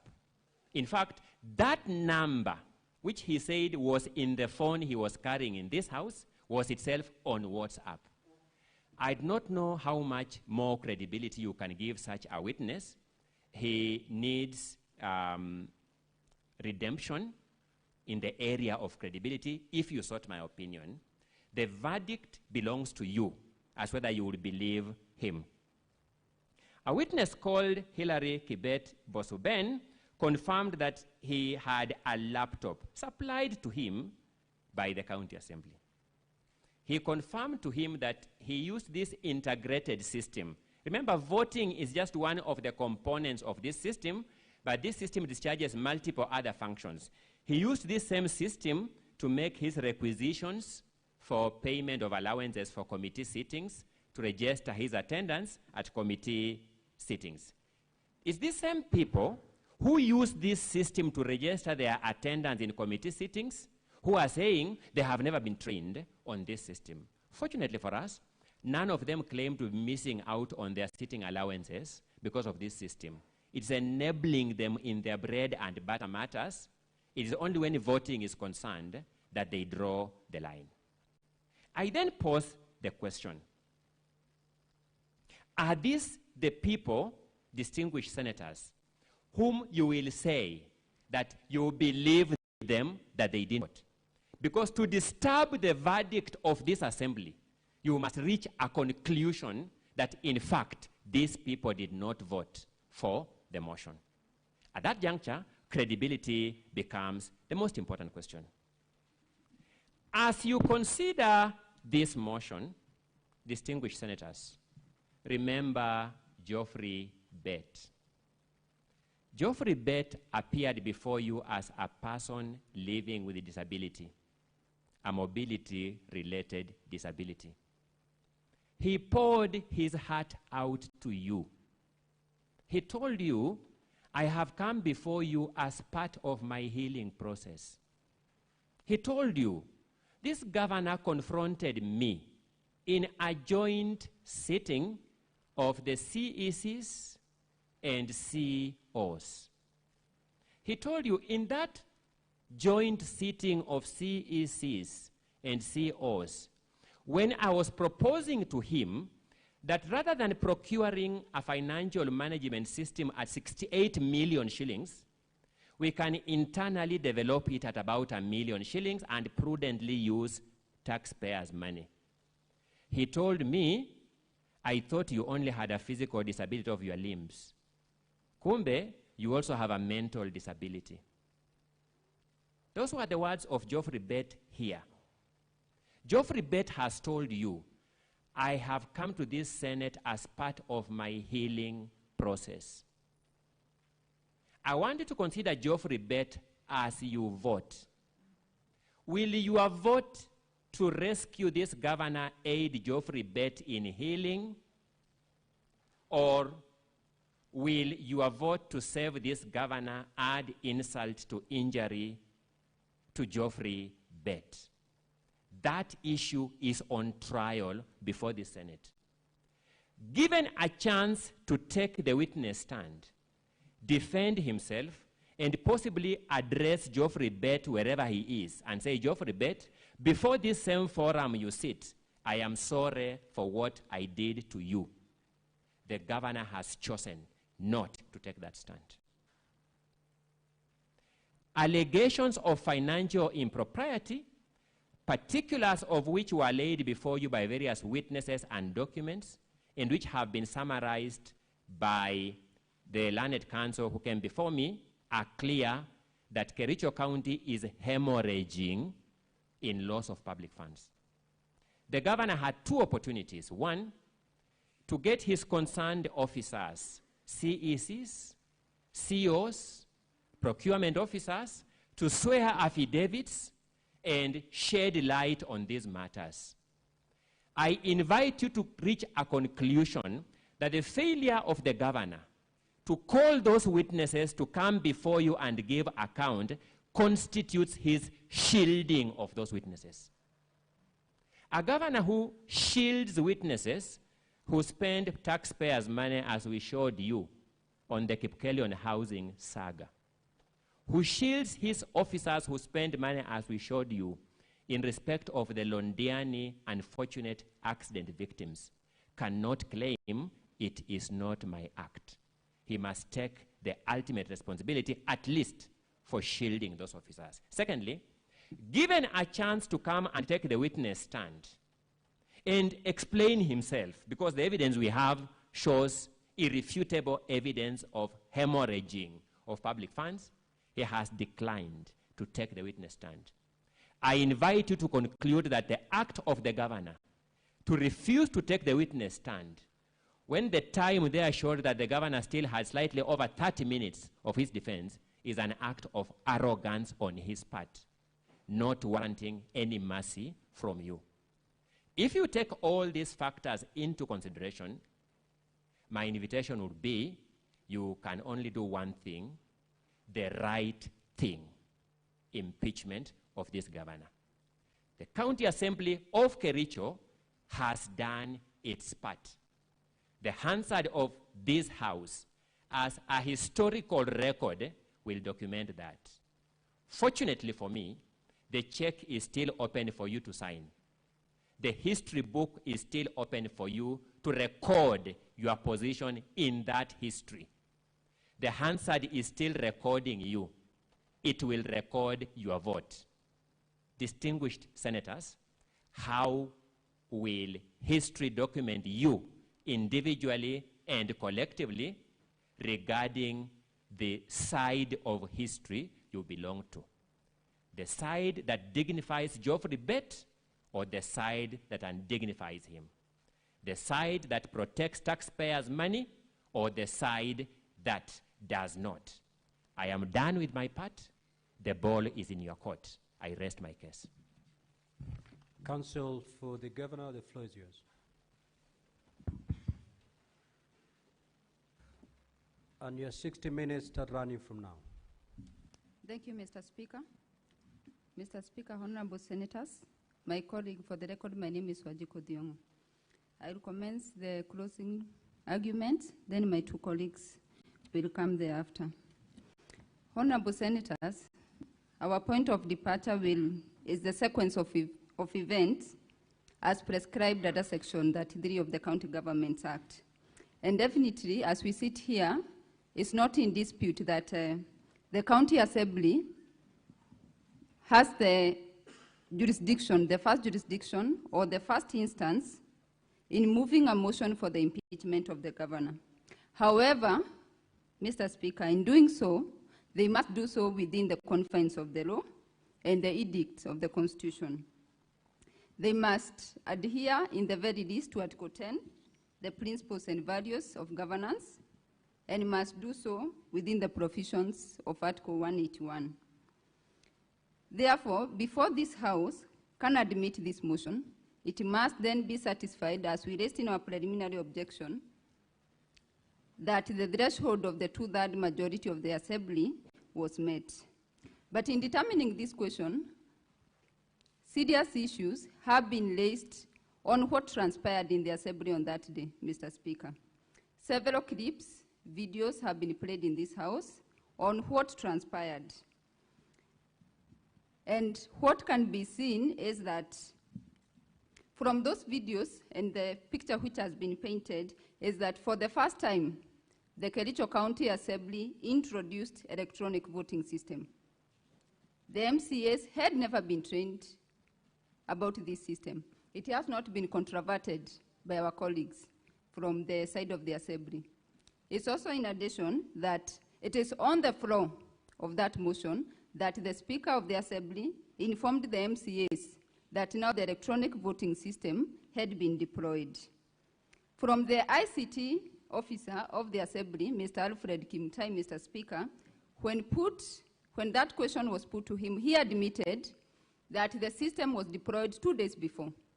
The MCAs had not been given an opportunity to interact with the system, create their own passwords, so that the vote which they are going to cast is going to be linked to a particular MCA. This goes to the verifiability of that particular vote. It is not about the numbers at this point.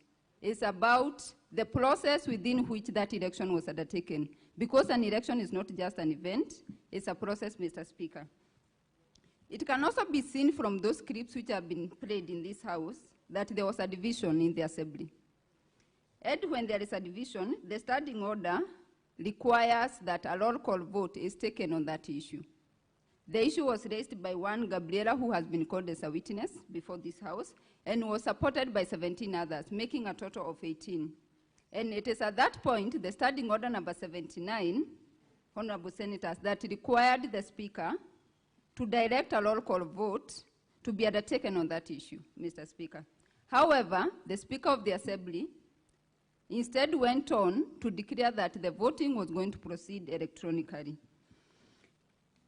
It is not clear why at this point, for a matter of this magnitude, because as we sit here, the decision that is going to be undertaken, that was undertaken by the Assembly, is going to take away the political right of the governor, because he was declared as the duly elected governor. But on the same breath, it's going to take away the decision and the will of the people of Kericho County. So that a matter of this magnitude, it has not been explained by the Assembly why was the rush to use the system, which was being piloted for the first time, to vote on this motion, Mr. Speaker. And looking at that system and the various questions which have been raised by the Honorable Senators, it's clear that the system had serious doubts. There were serious issues of manipulation, and the 3 ICT experts, as they came here, they could not clarify or clear the doubts which were raised by the senators. There was issues which were raised about the geographical location of the particular votes. And as we stand here, every vote could not have been linked to the geographical location. And the answer is one. The configuration or the manner in which the system has been set does not secure the votes. Mr. Speaker, it is also admitted, it's not disputed, that on the material day, I have heard the counsel for the governor indicate that the username is like the email address, and the password was unique, but in this case it was an ID number. How many times do we sign with our ID numbers when called upon? It is clear from the list of even the laptops that was applied to them that they had to write their own ID numbers. As they signed various registers, Mr. Speaker, they had to indicate the ID numbers. So what is unique about the ID numbers when we talk about a password? And it is clear from the 3 ICT experts that the two-factor authentication or the multi-factor authentication was not created for this system, so that every particular vote can be linked to the MCA. Also, at the same time, from the Hansard at page 195 of the governor's Bado, the Speaker himself of the Assembly publicly announced that the ID number is the password. So it was no longer a secret of what the password was, Mr. Speaker. And at the same time, issues arose about whether the MCAs had brought the tools of trade, particularly the gadgets which were required to conduct business. But as it has been shown, is for the first time they were going to use electronic voting. No prior notice had been given to the MCAs, and that was declared on the floor. So that when the MCAs have given evidence that they did not have their phones, they cannot then be faulted, because in the normal conducting of their business back in the Assembly, it is for the first time that they were required to use their phones. Mr. Speaker, it has also been shown also about the user name, which is not disputed, that the first link had all the usernames. And every MCA had access to the link and could then access the username or the IPPD address for the MCAs. And with that, Mr. Speaker, the case for the Assembly is that 3 voted. But the question the House should ask is the verifiability of these 33 votes. Can you link the vote of each and every which was casted or which is said to have been casted to the particular MCA? It has also been admitted that the MAC address for the devices used in casting these votes could not be submitted to this House by either of the ICT officers. And with that, even as we narrow down, on the governor's side is that 18 MCAs did not vote. And narrowing it down is that there are 4 disputed votes in this case. That's the vote of Martin Kiprangat, who testified yesterday. We have the vote of Kibet Mosuben. We have the vote of Amos Biril and Edna Chepkirui. And just to attempt to address the issue of Edna, she has 2 conflicting affidavits. And as the Assembly is faulting the governor's side for not calling this witness, they have equally not called her to come and produce this affidavit. And as such, we are left at a point whether indeed she did sign that affidavit with the Assembly. But also we have the clip of Kibet Mosuben, which was played where he received a call from Mr. Logon, who was the motion mover. And the best defense the motion mover would give was that that's not my voice and I do not drink. But he has not given controverting or evidence to controvert that evidence.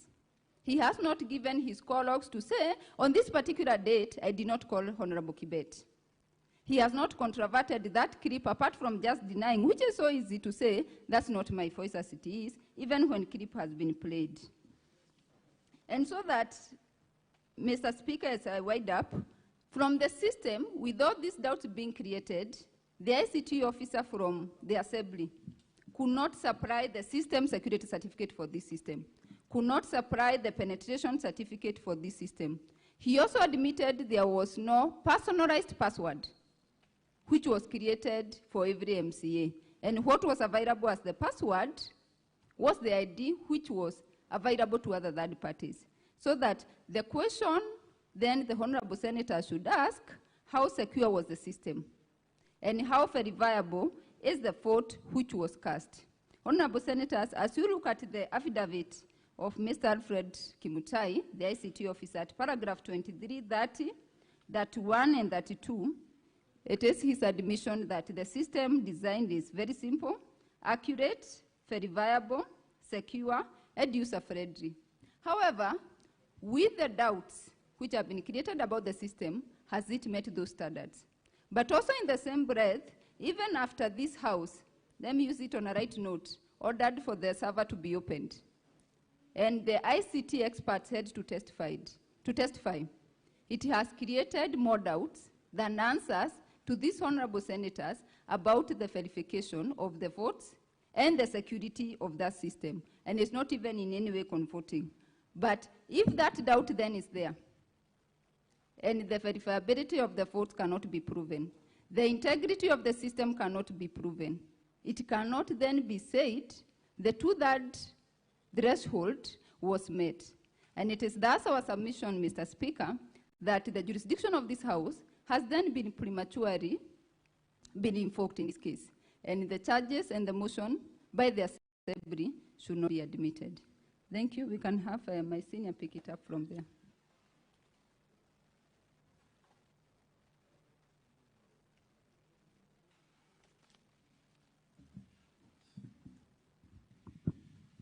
Mr. Speaker, sir, and the honorable senators, allow me to pick up from where my colleague has left and complete our submissions. On the questions of the ICT issues raised in these proceedings, and simultaneously, when addressing that question, I'll be principally making submissions on our preliminary objection. The question of threshold, and the most important thing is whether we have information before this House on whether 33 MCAs actually voted of necessity, provide a basis for this House to make a decision. Allow me to first of all say that as lawyers, we are not experts in IT. Throughout these proceedings, myself, it's been a learning experience, and up to now, I can say without contradicting myself that I know where the problem is, and I know then in terms of the decision on what went wrong, the vulnerabilities of the system, the missing gaps, the information which is required for purposes of making submissions before this Senate. And it is important to just highlight, as a way of reaction, to what the learned Ongoya said with respect to lawyers providing evidence. That is not true. This is a house of record. It's a house of evidence. What happened, Mr. Speaker, Madam Speaker, what happened is that the County Assembly created what we call a demo website. A demo website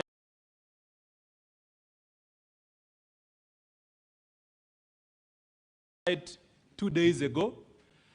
And that demo website, for us who are participating in this impeachment process, based on the information which was available by the County Assembly in Volume 4A, and that is where I'm going to focus my submissions on.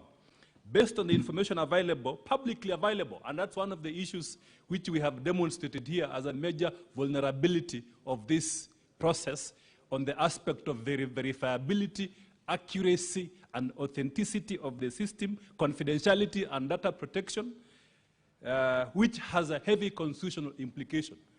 So one of the, if you look at page 1 of volume 1, volume 4A, if you look at page 1 of volume 4A, there is information which I accessed and which was accessible to anyone at the County Assembly and all the MCAs at that time. The information is the IPPD numbers of the MCAs. That was the username which was supposed to be used to access this site, and that has been confirmed by the testimony of all the expert witnesses here. And the three of them, from the County Assembly, County Executive, and Office of the Governor, and the expert witness from the Senate. Then this system, how do you access it? You access it using an ID number. Again, from the ICT policy and the best practices in software development, we have been told that it is not a proper security safeguard to access such a system with an ID number. So what happened is that the County Assembly 2 days ago created a demo website. So with this information that is easily available, it was then possible for anyone to key in and access that system. So it begs then the question, because the ID numbers are contained in volume 4A, that is page 1. The IPPD numbers are in page 4. And it begs a fundamental question which it keeps on recurring in this House, even from the questions which have been asked by the senators and the responses which were given by the ICT expert from government, from the ICT authority. This information, we request the Senate to take judicial notice of the information contained in an IPPD number. Who else can access that information within a county government setup? Payroll staff in the county government, county assembly can definitely access the payroll number for the MCS. The persons who created this system, the IT administrator, and the evidence has been laid here, clear, express, and unequivocal, that a link was sent to the administrator of this system. So he also had access to this system. The other persons who had access to this system are any person then who had mischief. Any person who had mischief will then access this system because it's data that is easily available. So that concern, we are saying, is an important aspect which you need to consider when making your decision on the question of threshold, which is a requirement of Section 33, Paragraph 2 of the County Government Act. Because the meat of this matter, the substance of this matter, the question that is before the Senate for determination is whether 33 MCS actually voted. Secondly, whether the 33 MCS met the constitutional threshold. Thirdly, whether the 3 MCS who claim that they were not, they did not vote, but someone voted for them, whether that evidence is credible, and if that is accepted by the Senate, then it affects the threshold. It affects the threshold. It means then there is no proper motion before the House, and on that basis, based on the legal doctrine that the law matters, that county assembly as a house is also governed by the law. We can do what we want, yes, but we must follow the law. We are all servants of the law. It is the law that drives everything that we do, including proceedings that are conducted at the county assembly. So that in this case, the Senate has a duty and an obligation to verify the authenticity of the 3 votes, because they will bring down the threshold, and then it means, and based on the ruling which was issued by the Speaker yesterday, that when voting on that question, if you believe that the 3 MCS, including Honorable Trump, did not vote, and remember, these MCS have come to the House. They have come here and told you by their word of mouth that I, Honorable so-and-so, I did not vote on this motion. And there are 3 of them. And their testimony is consistent with what transpired in the House. The question that you'll be left with is, do you believe these MCS who said that they did not vote so that you can make a decision on the threshold, or do you believe a computer-generated information which has so many doubts, to the extent that the entire House is asking questions? The question which this House is asking, and which all the senators have observed are asking, is really fundamental. We cannot put this down there. We are not downplaying the allegations against the governor. We have responded to them. But what we are saying is that, did these 3 MCAs vote? What does the evidence tell us? Let's look at the evidence. Where is the evidence? If you look at, Mr. Speaker, the evidence is contained in volume 4A. Evidence has been laid here by experts, all of them, that when you vote using a gadget such as a computer, which is internet enabled, when you vote using a laptop or a tablet or a desktop, There are unique codes that identifies that gadget in the system. This code is known as the MAC address. When you sign into the Wi-Fi, using that gadget, it will leave a digital fingerprint, a digital print, digital evidence on that system for purposes of anyone who then audits that system, checking and ascertaining that MCA A, B, C voted in that system. So that is a fundamental question that we must always ask ourselves when we are determining that preliminary, voting on the preliminary objection. Is there information before this House? Mr. Speaker, sir, when I asked the government ICT expert a question, deliberate question, it is because of that. Because yesterday we were with this ICT officer. We were raising concerns about various things. One, whether the ICT officer from the ICT authorities can be able to comprehensively answer all the questions with the information which they have. We asked the question which was asked by a senator here, whether they can be able to hack into the, do a soft hack. It's called a soft intrusion, whether they can be able to hack into the system to verify the identity of the MAC addresses, to get those logs.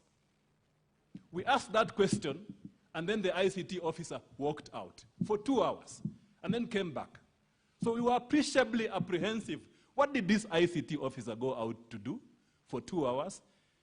From between 2:30 p.m. and 4:30, after the speaker had issued directions that we need to be there and ensure that this audit is done and it's a time-bound activity. Why would he do that? So we were appreciably apprehensive. When the ICT officer came back, and if you look at the report which he has submitted, he did not want to explain. His approach was that yes or no. The speaker has said, is it verifiable or not? Then he said, I will respond to the question the way I want, yes or no. That's what happened. That's what happened, yes or no. That's why if you look at the report of the ICT officer, and if you look at the report, it does not contain the information which we asked him to put on the report, which this Senate has been raising this afternoon. That evidence of the MAC addresses. We told him, and he has confirmed here, we told him, why can't you simply say in your report that for you to verify that MCA A, B, C, and D voted, you need their MAC addresses of the gadgets which they used, and these MAC addresses are in the system. And then he told us orally that this MAC addresses, yes, you need them, but I will not put them in the report. Mr. Speaker, sir, that is the context in which the governor's side said, then we cannot sign this report. Even though they participated in the report generation, they were there when the logs were being extracted, the logs which are in the report. Those logs, same logs are in the county assembly document, and these logs will tell you only one side of the story. They will tell you only one side of the coin. Only one side of the coin. And it does not answer the question which is before the Senate. Which is this side of the coin? That 33 MCAs voted. Mr. Speaker, sir, let me say here, as part of our submissions, in a very, very clear and succinct manner. Indeed, we have looked at the evidence submitted by the county assembly, the data generated from the system, by the county assembly, and as extracted by this, by the expert speaker, the expert witness, and the expert witness also of the governor. And there is information that 33 MCS actually voted for this motion. There is information that 33 MCS voted for this motion. It is there. It's there in page 4A. But the fundamental question, because the governor's team is saying, so and so did not vote for this motion. And there are 3 of them. So the question then that begs the answer, which all the experts have not answered to now, which leaves doubt in the minds of everyone, including myself as a lawyer. Where can you, with certainty, tell us that this MCA, that MCA for this particular ward use this gadget to vote. Because then that will weed out. It will weed out and completely foreclose, Mr. Speaker, sir, the statement, the oral evidence which has been made by these MCAs. Because these three MCAs are saying, I did not vote. I, Honorable so-and-so, I did not vote for this motion. I did not vote. Mr. Speaker, sir, that statement is extremely weighty for purposes of the proceedings in this House. Therefore, we ought to have gotten from the system logs of all the MAC addresses of the gadgets which access this system from the county assembly. To leave that doubt, to leave that question clear to the minds of everyone. Mr. Speaker, sir, additionally, yesterday there was evidence which was led that some MCAs could not vote using their gadgets, their telephone numbers. Their telephone numbers. Sorry, their mobile phones. So what happened is that the clerk, the speaker asked them to be assisted to vote using a machine, laptop or desktop, but it was a computer. That evidence will be there to be analyzed. The MAC addresses for that system. The ICT officer from the government says that that evidence ought to be in the system. We consistently asked him this question deliberately because we want that question to be fully answered. Where are these MAC addresses? So, Honorable Senators, as you retire to consider this, the question of threshold, just know that there is now doubt more than ever. Experts have come to the Senate and there is doubt from all of them on the existence of these MAC addresses. Instead, Mr. Speaker, sir, and Mr. Speaker, sir, this is really interesting. Instead, they say, especially the expert from government says, that what we have as evidence are the IP addresses. The experts who, including himself, say that for it to be complete, you need to have both the MAC addresses and the IP addresses. The IP addresses is, what did he say, Mr. Speaker, when he was testifying here? He said that the IP addresses are the gateways, the gateway IP addresses. They cannot tell, it tells you who accessed a particular Wi-Fi, which was being used by the MCAs in that area. It does not tell you the MAC addresses of the specific telephones that were used. So that is very, very significant. So to complete that argument and to leave no doubt whatsoever, if you look at volume 4A, volume 4A, and here, Mr. Speaker, allow me to just address a couple of issues on volume 4A. That is at page, the IP addresses which were produced. And the experts say that this is not conclusive. You will need additional information. At page 29. 29, 31, 32, 33,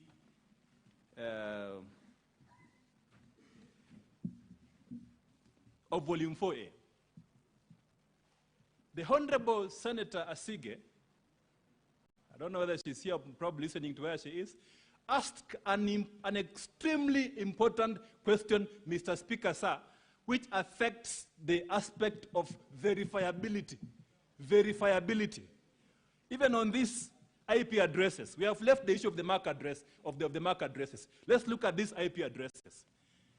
I listened to the Honorable Senator Asige asking that question, and I said, maybe that is the real issue that the Senate also need to inquire about. What was the issue?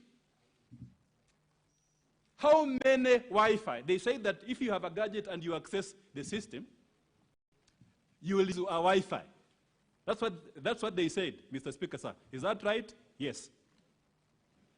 They say that then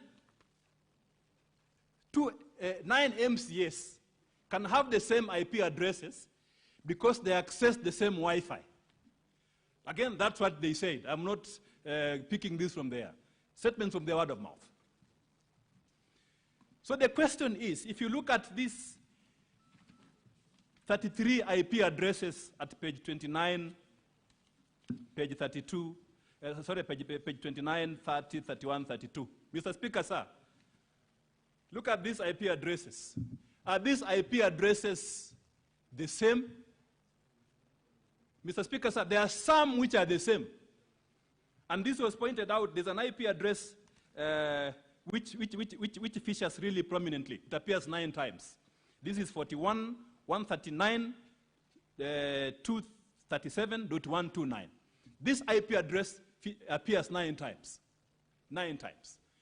The ICT experts who appeared here say that it's also possible to do a geographical search of these IP addresses. But there is no evidence in the Senate that a geographical search of these IP addresses was done on the aspect of verifiability. But this IP address appears 9 times. So what does it mean? That somebody accessed, they accessed a particular Wi-Fi 9 times. But Mr. Speaker, sir, if you look at these logs, you will see that there are many other IP addresses. So the question is, why are these IP addresses different if you are all within the county assembly premises, the house? You are accessing the same Wi-Fi network. And they say that if you access the same Wi-Fi network, then you need to have the same IP address. So the question is, why are these IP addresses different, Mr. Speaker, sir?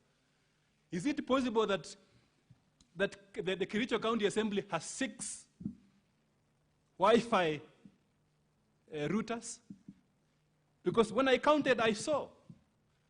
And Mr. Speaker, you can count for yourself the different IP addresses that appear in this document. And that was the query which was raised by the distinguished Honorable Asige.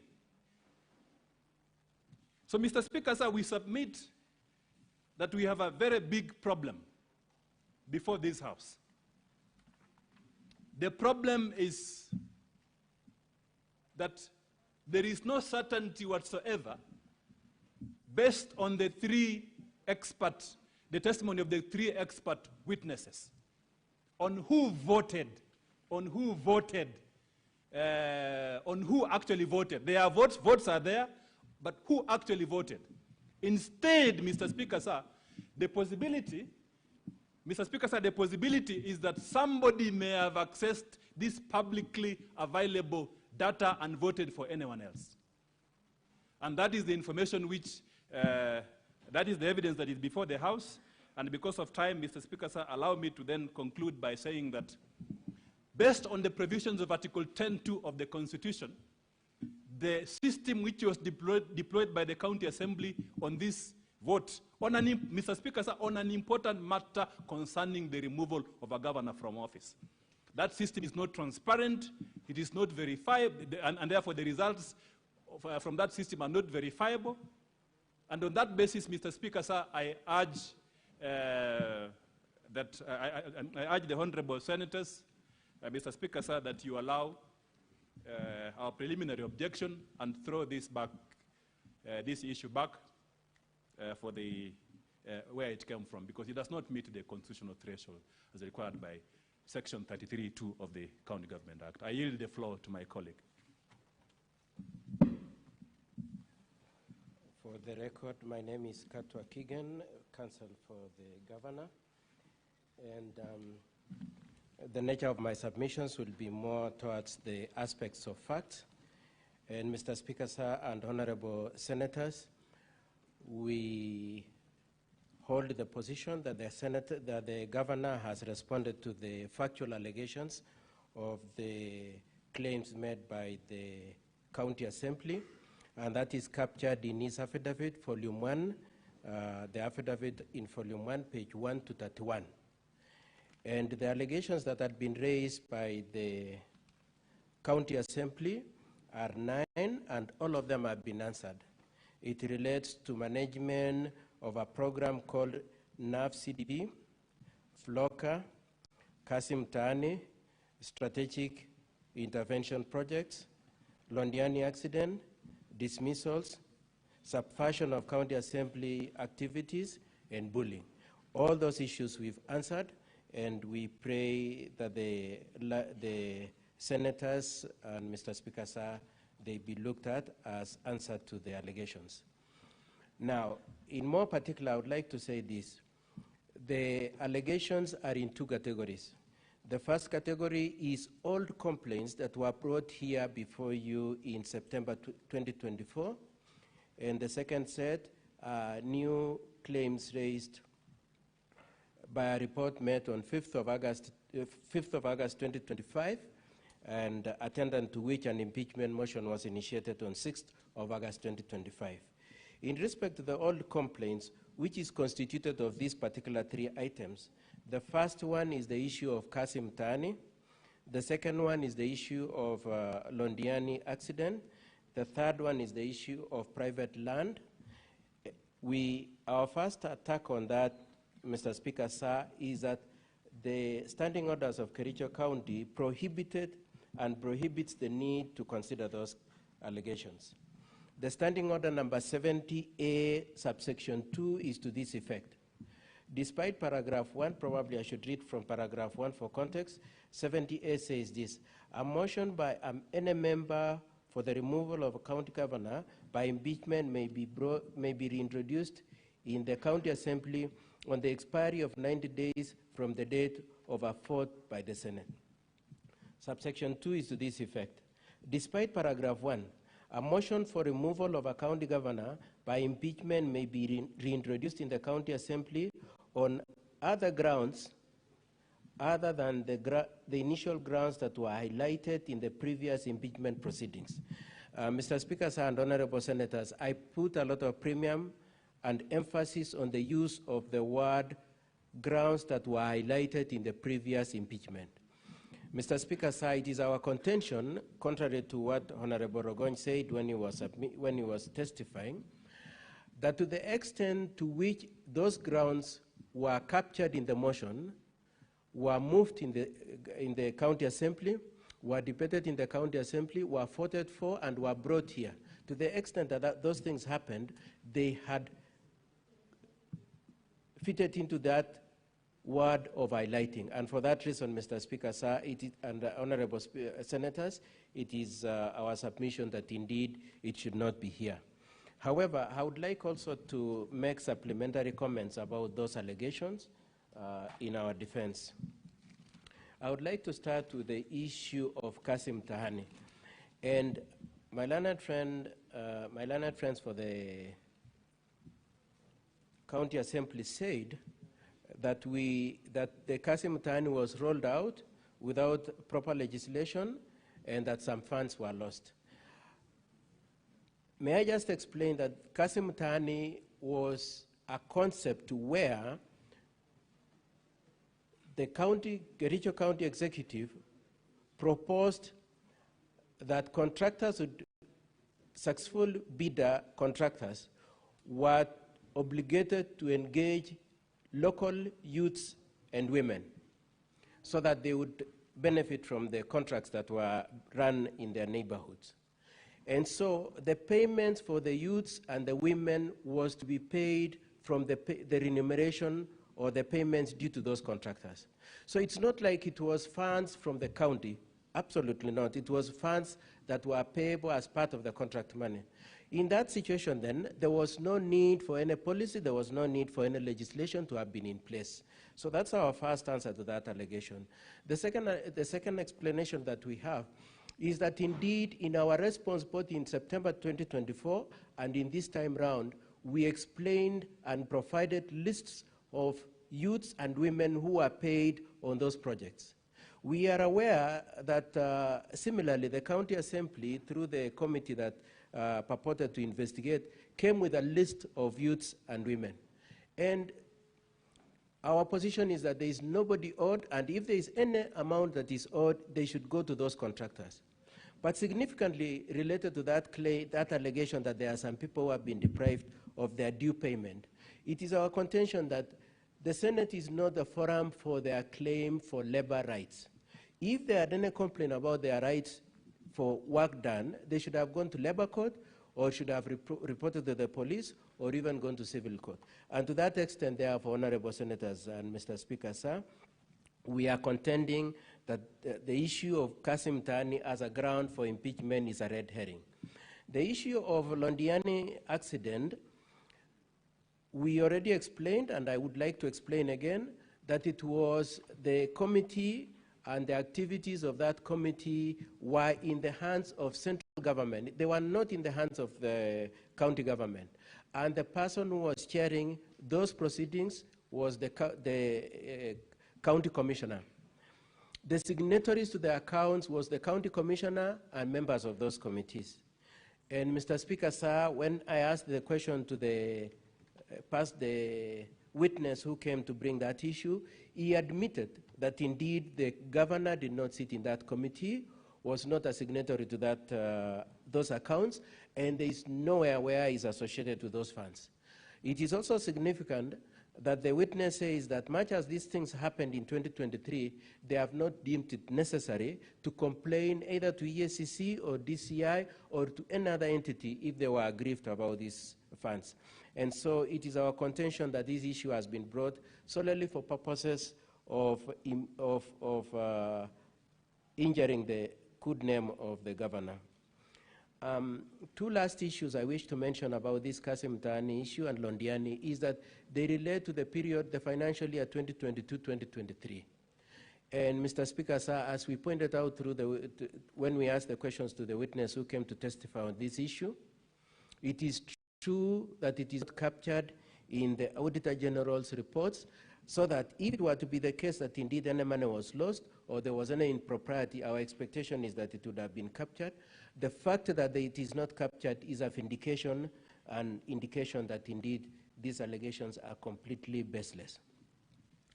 I would like then to come to the allegations that were brought to the County Assembly on 5th of August 2025. And before I discuss the particulars of our defense in respect to that, I would like again to invite the honorable senators and Mr. Speaker, sir, to the point we made in regard to that issue. The first one we made was that the governor was not given an opportunity to react and act on those, on those reports. And the witness admitted that the reports were made on or around 5th of August 2025, and the motion, actually let me correct myself. He said the reports were brought into the Assembly on 5th of August. And those reports provided for a period on average of 28 days within which the governor was to act. However, the next day, before the expiry of the 28 days, and in fact before the expiry of even 1 day, on the 6th of August, the impeachment motion was initiated. And it is our contention that that is an indication of bad faith and political motivation in this impeachment initiative. It is our contention also that if the governor were to be looked at as having failed in his oversight role, he needed to have gotten time to act and to have failed to have acted. Now, discussing the various the various items of that new, those new allegations relating to NAV, CDP, FLOCA, and strategic infrastructural projects, the allegations of dismissals, we would like to explain that particularly FLOCA and NAV CDP are projects that are foreign funded. They are donor funded projects. Each of those projects have clear budget lines, they have clear work plans, they have cascaded means of ensuring that there is accountability, both even on issues of procurement and audits of works done. And to the extent, therefore, that the works are going on and that subsequent works cannot proceed until the previous one has been audited and accounts provided, to the extent, therefore, that those works are still going on, is an indicator that those projects are in good shape. However, the governor takes the position that if it were to be the case that there is any impropriety, he needs time to look at it and to act on them. But otherwise, he insists that there is no impropriety, and that if there were any improprieties, the donors who are supporting these projects would have raised it. The complainants who have come to you would have even written to the EACC, which they have not done.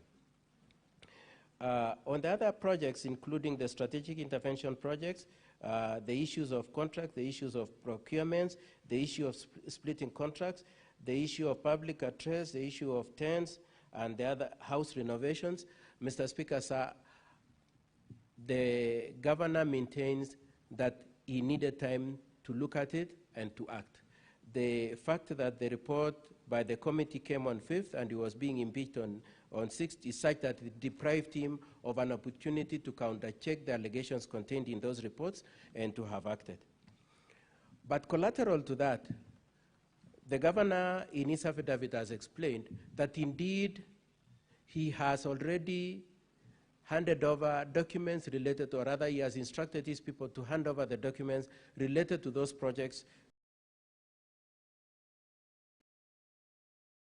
Judgment. The decision that was made by the court was that the ground should not be used as a dumping ground until a NEMA certification is obtained. There is nowhere where it is said that it is private property. And even if the county assembly, in its totality, were to try to team up with this person who is trying to grab public property and use impeachment as a threat to the governor to cede the quest to recover the land, the governor is determined to recover the public land.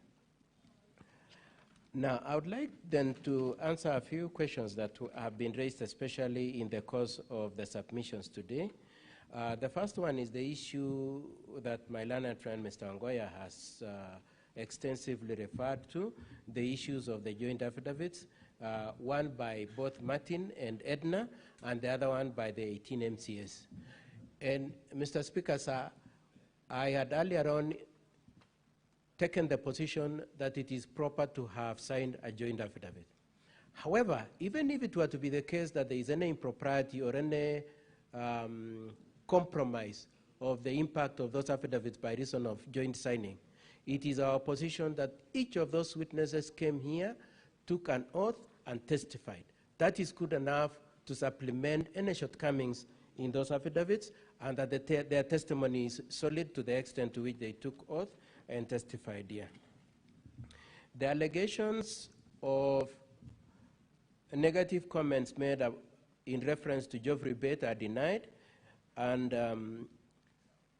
in the course of the testimony of Mr. Geoffrey Bate, he agreed that he has not taken any action if he was aggrieved. He has not complained to the Public Service Board, who are his employers. He has not reported to any police station. He has not reported to any labor court. He has not reported to any civil court. He has not taken out any constitutional action. And therefore, it is our position that it is not true. And if it were true, he would have taken action. And as honorable senators may have seen, he clearly was strongly willed. And if indeed it was true that these allegations were true, then he would have already made a complaint. The other argument that has been made by my learned colleagues for the county assembly is that by reason of not calling these witnesses, the governor is shielding them. As we have explained, in respect to the old cases, Kasim Tani, Londiani, and the others, the governor has taken action. In respect to these complaints that arose on 5th of August, attendant to which he was process of impeachment started on 6th of August, he needs time to look at them, and he couldn't rush into, it can't be said that he's shielding them because he needs time to have looked at it and determine if there is any issues and deal with them. And then my learned friend, Mr. Ongoya, made a very funny comment saying that there is a certain impropriety in the governor meeting the MCS. It is our position that there is absolutely no impropriety in the possibility of leaders meeting. And there is the contention, therefore, that the governor met some MCS is completely misplaced. Now, I would like to say a few more things before I go to the next step.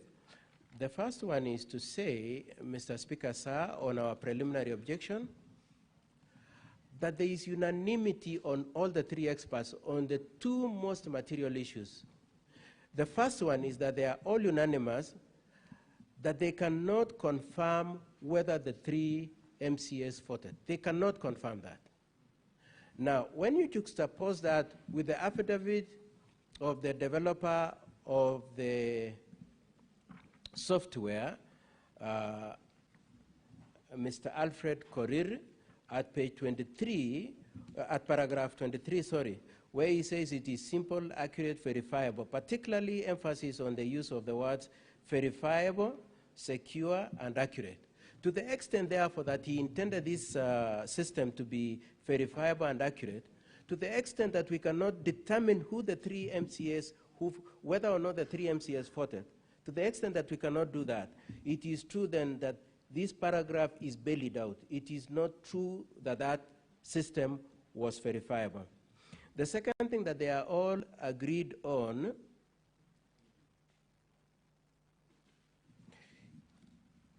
the other thing that the witness agreed on is that indeed the records of the county assembly contain details of the payroll and ID numbers for the various MCAs, and that if somebody was determined to get them, especially within the establishment of the county assembly, they could get them.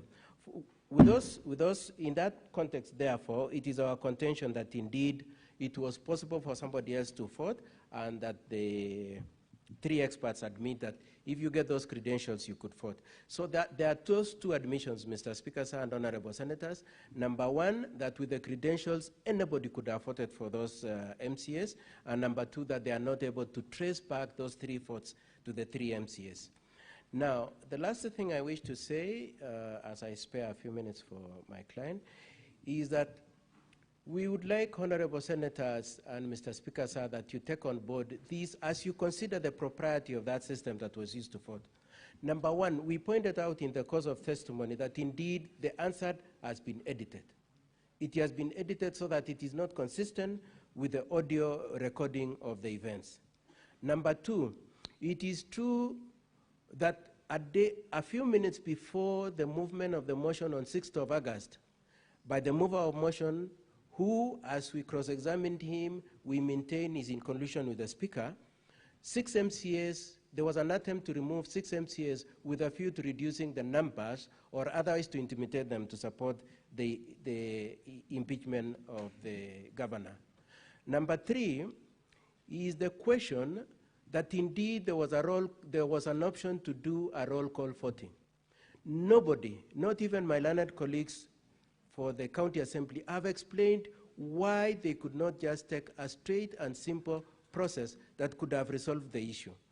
And for all those reasons, and then the rush to set up this thing at night and to insist on using it, even when the nays, I'd say, were louder than the ayes. For all those reasons, Mr. Speaker, sir, and honorable senators, we pray as a first line of our prayers that you do find that the system was not adequate to satisfy you that any voting took place and that the 2/3 threshold was met. As a second line, we pray that you do find that indeed no evidence and no material and no grounds have been adduced adequate to place a requirement on you to impeach the governor. With that said, Mr. Speaker, sir, I have 4 more minutes. I would like to request my client to just say a few minutes within that time limit.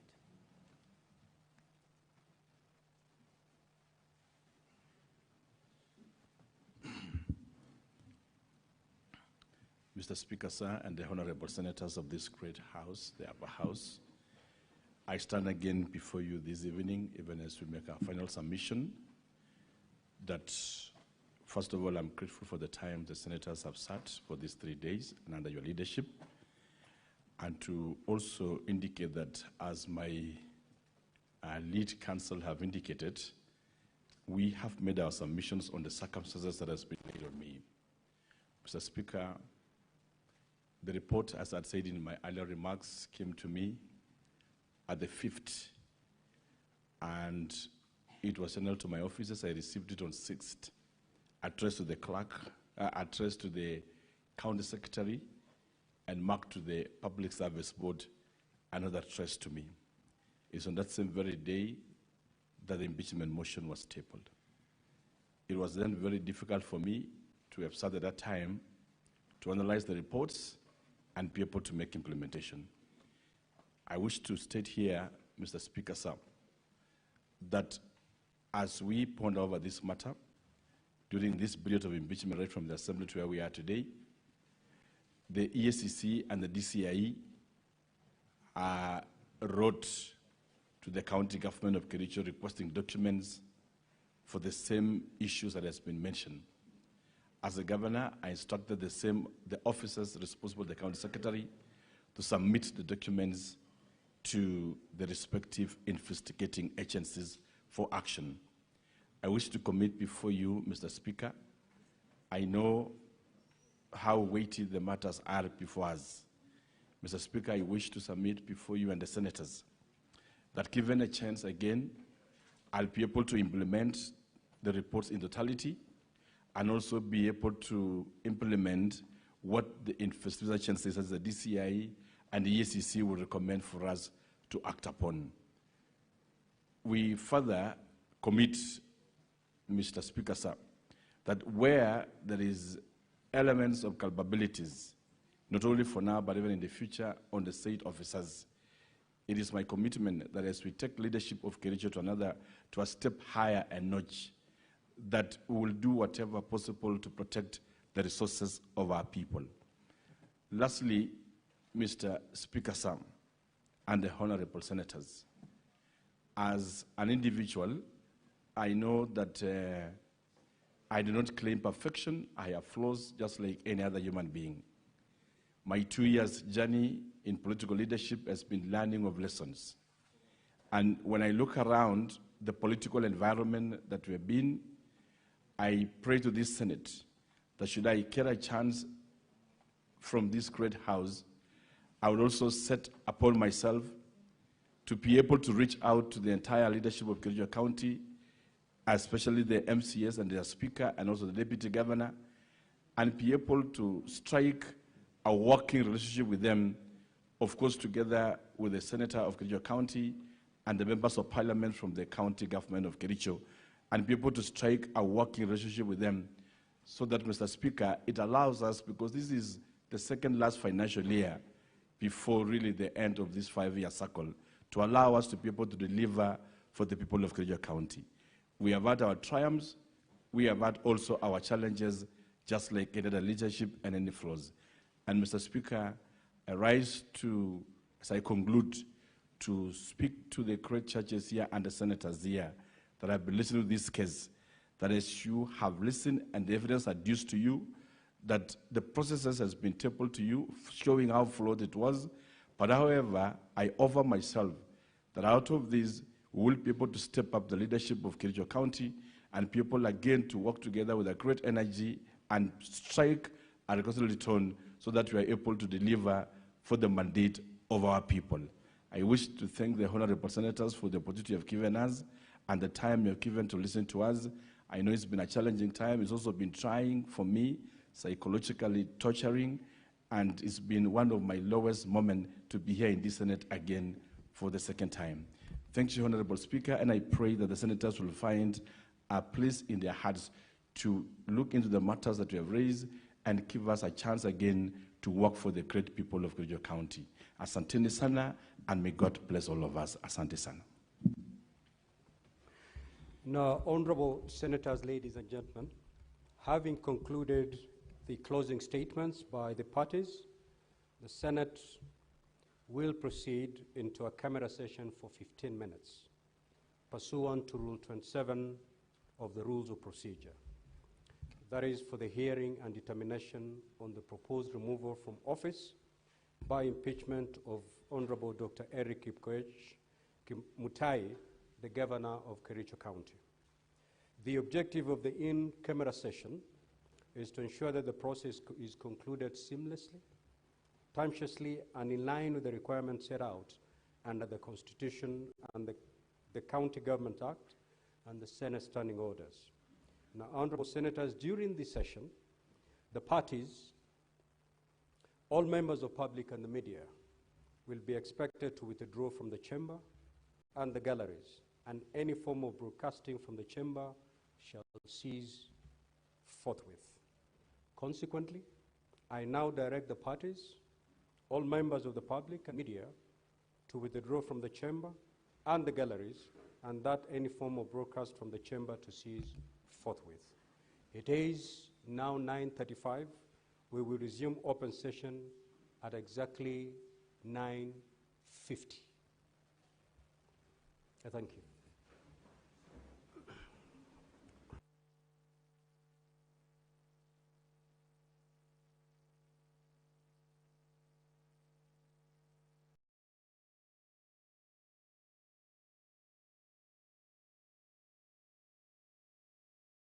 We don't let anything get under our skin. Even when bleeding, we're winning. Always feel like number one with the new Always Slim with our #1 cottony comfort top sheet for zero irritation, zero gaps, and up to zero leaks. Nothing gets under our skin. Come close and watch us keep it tight. We slay, always.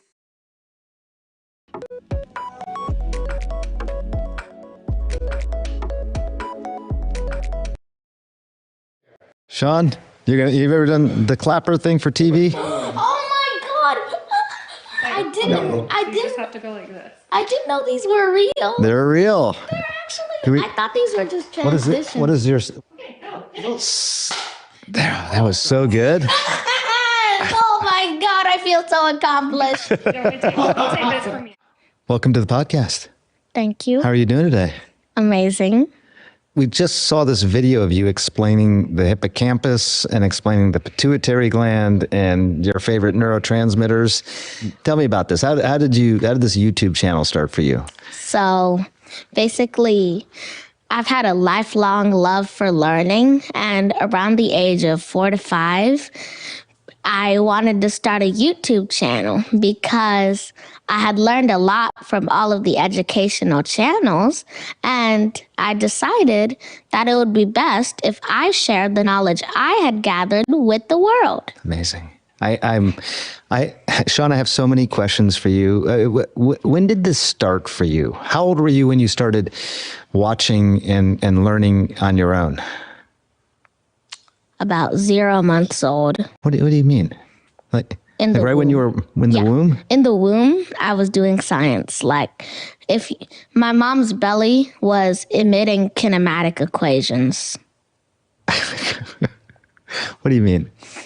Yeah, well, so that was really just a way to transition into the fact that from babyhood to now, I have been learning and educating and soaking up information from any type of media or source that I can find, because I've always wanted to learn. How kids enjoy playing video games, I enjoyed learning. Like, learning was my video game. And I really just had a passion for it. Because, like, basically, everything I've done so far is a passion project. I have a sort of gravitational attraction towards learning. When you're thinking about this sort of stuff, are you learning it and then memorizing it, or are you trying to create new information, new knowledge?